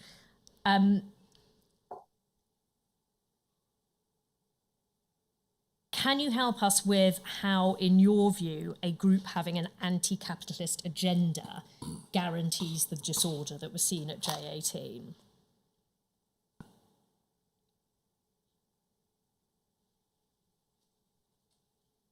Or at all? I don't think I can add anything further to what that says. But do you stand by that comment, that a group having an anti-capitalist agenda guarantees, or guaranteed at that time, disorder? No, probably on reflection, that's not as clear as I would have liked.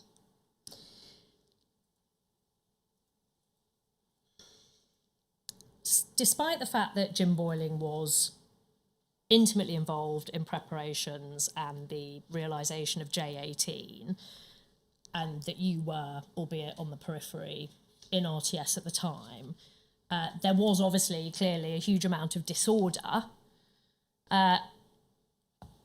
What was SDS management's take on this? Were they displeased, disappointed? I don't recall any attitude after the events.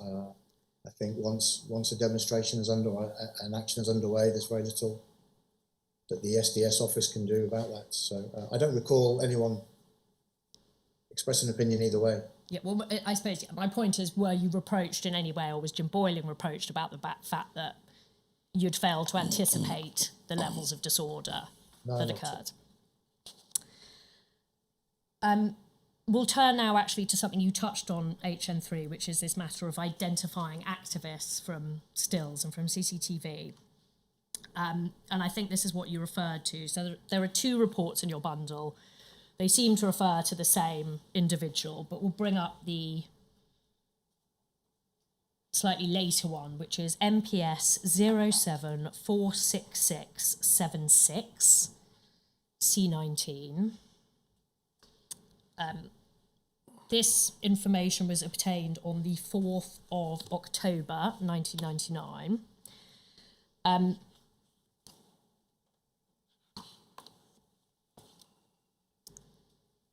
Now, this is a report, just at the top, we don't need to labour this point, but I think at the top there's a handwritten annotation, PD, which suggests psycho dream. But I understand from your witness statement, HN3, that you think that this is you, but that they were obfuscating the source of the intelligence. Does that make sense? Do you see PD is just up? Yes. Yeah. No, I don't dispute that.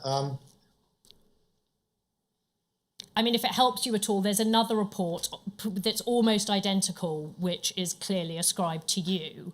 Yeah, I think we're talking at cross purposes, because the squat, I believe, was in the north of England, from my description. Okay, well, I tell you what, I can bring up, maybe it might be more helpful if I bring up the one that is definitely ascribed to you. So apologies, if we could take that down, and if we bring up MPS 0002471.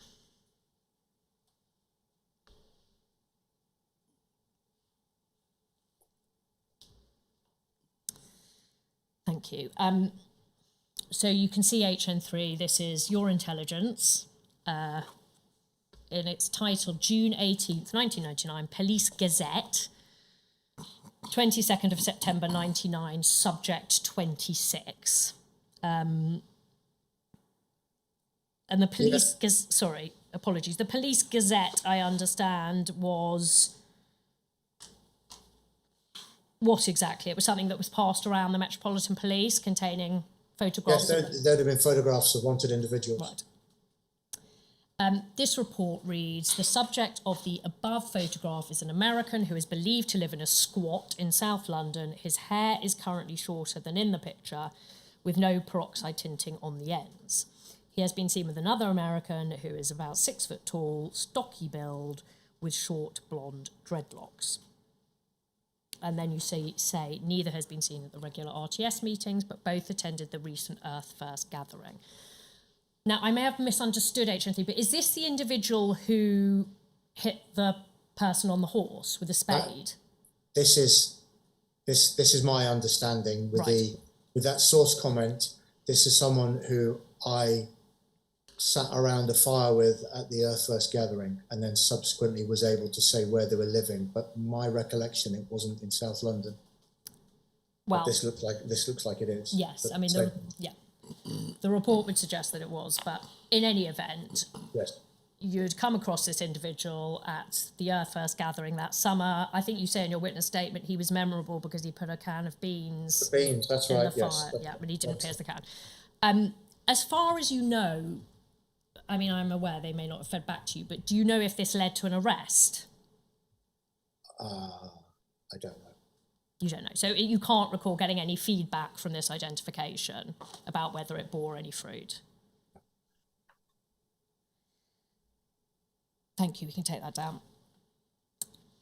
I'd like to look now, HN3, at what you refer to as desk meetings. When you say desk, do you mean C-Squad? Yes. Can you help us with how often you would have these desk meetings with C-Squad? Roughly. Twice a year. Okay. And were they ad hoc, or were they something that were arranged far in advance? They were arranged, and they could have been coincide to time with a big event, but they were at the request of the desk, and the one of the cover sergeants would arrange it if there was a requirement and a need. Does that make sense? Yeah, that does make sense. What was your understanding of the reasons they would be arranged? Like for what purpose?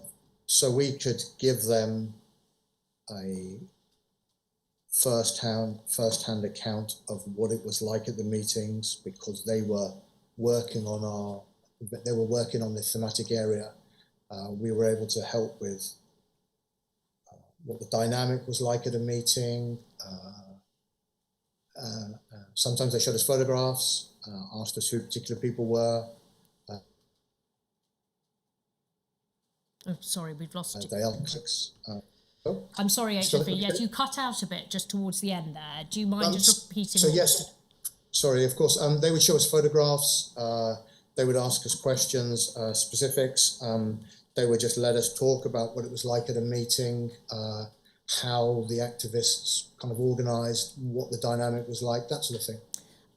When you say what it was like at the meeting, so were they trying to gauge from you the vibes at the meeting, as in, you know, whether people were quite militant, quite aggressive, whether people sounded relatively easygoing? And I think they just, having never been to a meeting, it was very difficult to kind of articulate what that was like, where they were held, the mundane of who organises them, who books the room, sure, everything like that. It appears from a document we have which relates to minutes from one of these meetings that you and a fellow UCO who was engaged in a similar field, or a field in which there was crossover, would attend those meetings together. Is that accurate? Well, for example, in your witness statement, sorry to interrupt, in your witness statement, you actually say that at one stage, so this is at paragraph 152 of your witness statement, you say that at one stage the attendees were you, C-Squad desk officer, Bernard Greeny, and HN77. If you want to just have a look at your cipher list. Yes, that's correct. Yeah. Yes. And in minutes of a later one, so from 2005, the attendees are noted as you, Ringwraith, who I understand to be HN118. Yes. And Wounded Knee. Does that sound right? Just 1 second.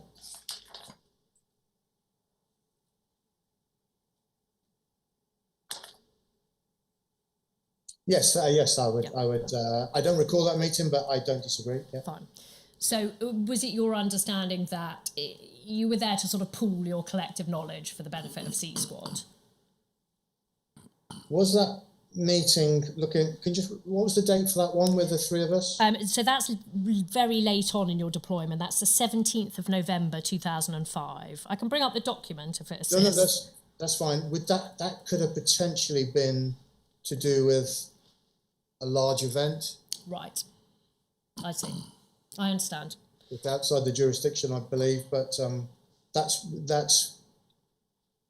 the list of attendees would be consistent with that. Okay, I understand. But it is your recollection that nonetheless these meetings, it tended to be you and another UCO at least attending these meetings? Yes, pretty much so. You refer in your witness statement to, and you referred to it just now, to desk officers bringing a binder of surveillance forward intelligence team photos to these meetings. Is that accurate? Yes. Was it your understanding that the FIT officers, as I'll call them, these photographs were obtained by them at demonstrations and meetings? So these weren't people involved in criminal activity, for example. They were just people attending certain events, certain meetings. Demonstrations mainly, and outside of meetings, yes.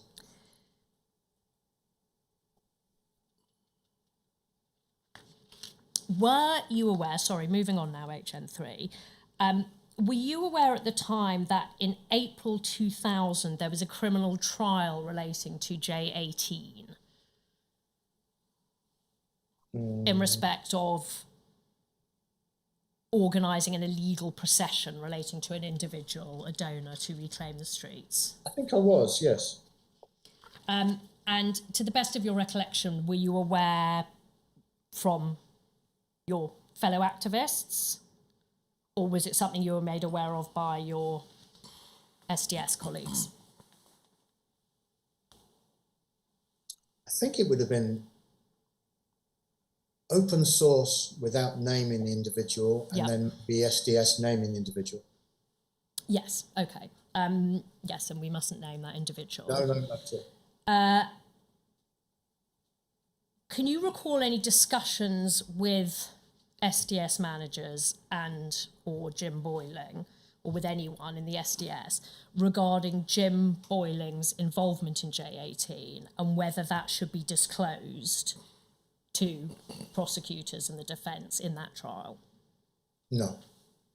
No as in you don't recall but it's possible, or no as in it didn't happen? No, I don't recall.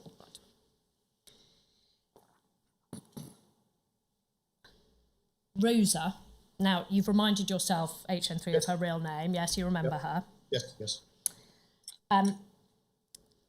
Rosa says that she started attending Reclaim the Streets meeting in June, July 1999. Can you recall whether that was the case?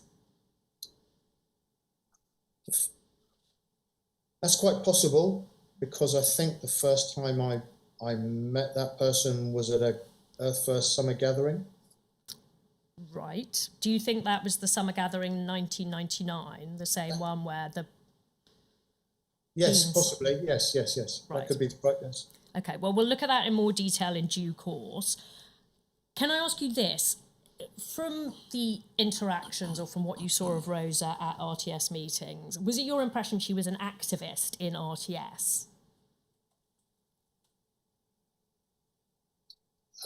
In so much as everybody else, no different from anyone else attending. Did she attend, from what you recall, those meetings regularly? I don't know.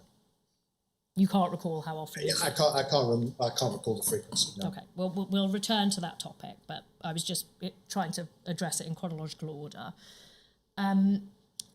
We'll move now, HN3, to what was known as N30. So this is the Anti-World Trade Organization event in 1999. If we could bring up, please, one of your reports. This is MPS 0746681 C15. This intelligence was obtained on the 6th of September 1999. HN3, this reads, there is little interest within the senior members of London RTS in the proposed anti-WTO N30 demonstration. However, privacy may play a part in some of the organisation. Privacy is calling for an action, but may have to enlist the support of more junior and inexperienced members. Source comment: unless the situation changes in the near future, then the proposed action, if it is kept secret, is likely to be small, or if advertised, is likely to be fluffy. RTS are aware of the current police interest and indeed apprehension of their activities. And then handlers comment, the next big RTS is still likely to be next year, given the time it takes to arrange a big demo.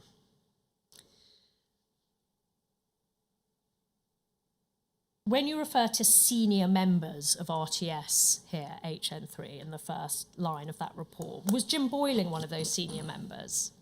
Yes. You used the word fluffy in the second paragraph. No, the person writing the report used that word. But is it fair to say that fluffy and spiky were words, well, I don't know, were these activist words, were these SDS words, or police words? Probably all three. Okay, but okay, fluffy denotes... Yes. Yes. No disorder. Yes. Gentle. Spiky suggests disorder more likely. I concur. But to the best of your recollection, at this stage, so this is the 9th of September, any demonstration such as it was fully intended to be calm, peaceful. Yes.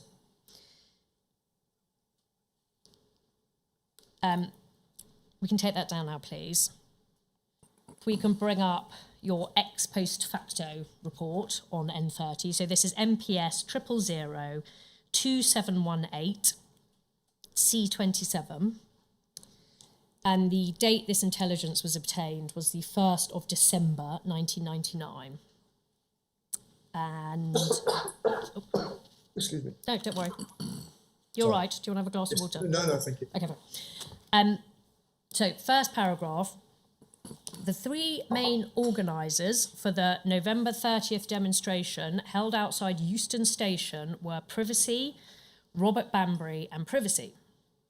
Privacy arranged for the speakers to attend, whilst Banbury and Privacy were responsible for the PA system and general arrangements. The principal leaflet, of which 20,000 were printed, was written by Privacy with input from Privacy. And then if we could go, sorry, can we minimise that? Second paragraph. Along with the aforementioned, the following met regularly to assist with banner making, leaflet distribution, and to purchase items that were needed for the day. Masks, paper suits, candles. Privacy, Privacy, Privacy Snoo, Jason Snoo, and a German male called Privacy. Materials for use on the day, banners, etc., were prepared at the FARC building on Fieldgate Street in Whitechapel and subsequently stored at the Woburn Bookshop on nearby Woburn Walk and taken to the venue by the organisers. The total funds of some 2,000 was filtered through the RTS bank account by Privacy. Are you Jason Snoo? That's my understanding, yes. Yeah. Was this the extent, what's set out here, in terms of, was that the extent of your involvement in the organising for N30? Yes, I think that's accurate, yes. It was my first event that I considered myself part of the organising group. So you were stepping up a bit at this stage. Yes. Just for clarity, what you refer to here, or what is referred to here, sorry, as the FARC building, is that actually the LARC, the London Action Resource Centre? Yes, that's right. I think they had difficulty with their naming convention for a while. Right. Who had difficulty? Reclaim the Streets? Yes, FARC and LARC and the... right. But it's the same building. Yeah.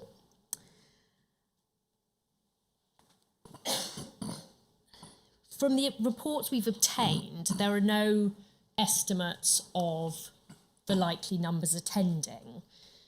To the best of your recollection, HN3, did you report that sort of information on the likely number of attendees or not? I think we would have I would have reported on how many flyers, where we'd distributed them, but we wouldn't have known in advance how many people were going to turn up. I think it was a midweek evening event. Yeah. So I don't recall estimating numbers, I don't think. Yeah. And you don't think, if I understand your evidence, you don't think you would have been able to estimate numbers? No, I don't think so.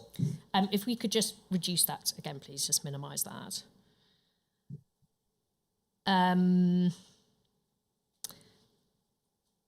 Generally speaking, in the reporting around N30, the language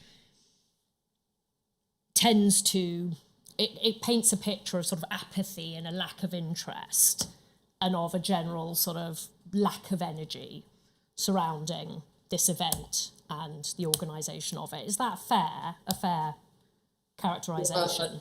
I think it was coming so much on the back of J18 that, and then I think the environmental movement moved towards chasing significant dates when there was a WTO meeting or something like that. So yes, there was a lack of interest in this. Was it your impression at this stage at all that Reclaim the Streets was becoming a less potent force, that it was running out of steam? Not at this stage, because this is 6 months after J18. Yeah. So no, not at this stage, no. Is it fair to say that because of what had happened at J18 and the media reaction to it, that they were very wary? There's a reference in the report. They were wary of attracting further negative media attention and of becoming labelled as a particularly disorderly group. That they wanted their message to land, as it were, as opposed to... That was one of the main arguments for not having disorder, that the message of the action would be lost. So it was your understanding that it was important to them that their message landed with the public? Yes. Just quickly before the lunch break, HN3, were you present on the day of N30? I was. How many people were there roughly, would you say? More than 2,000, less than 5,000. Was that, I mean, I know you said it was difficult to estimate, but was that more or less than was expected? I had no expectation of how many people would turn up, but I think, yeah. What did you do on the day? Or at the event, I should say. I think I handed out flyers. Did we move something from a bookshop nearby? That rings a bell. I think we mentioned that. And then just watched the evening's events unfold. Yes, it sounds like, well, from the report it says that you prepared banners and masks and paper suits, and then they were transported from the Woburn bookshop and taken to the venue. So yes, you were involved in that. That seems accurate.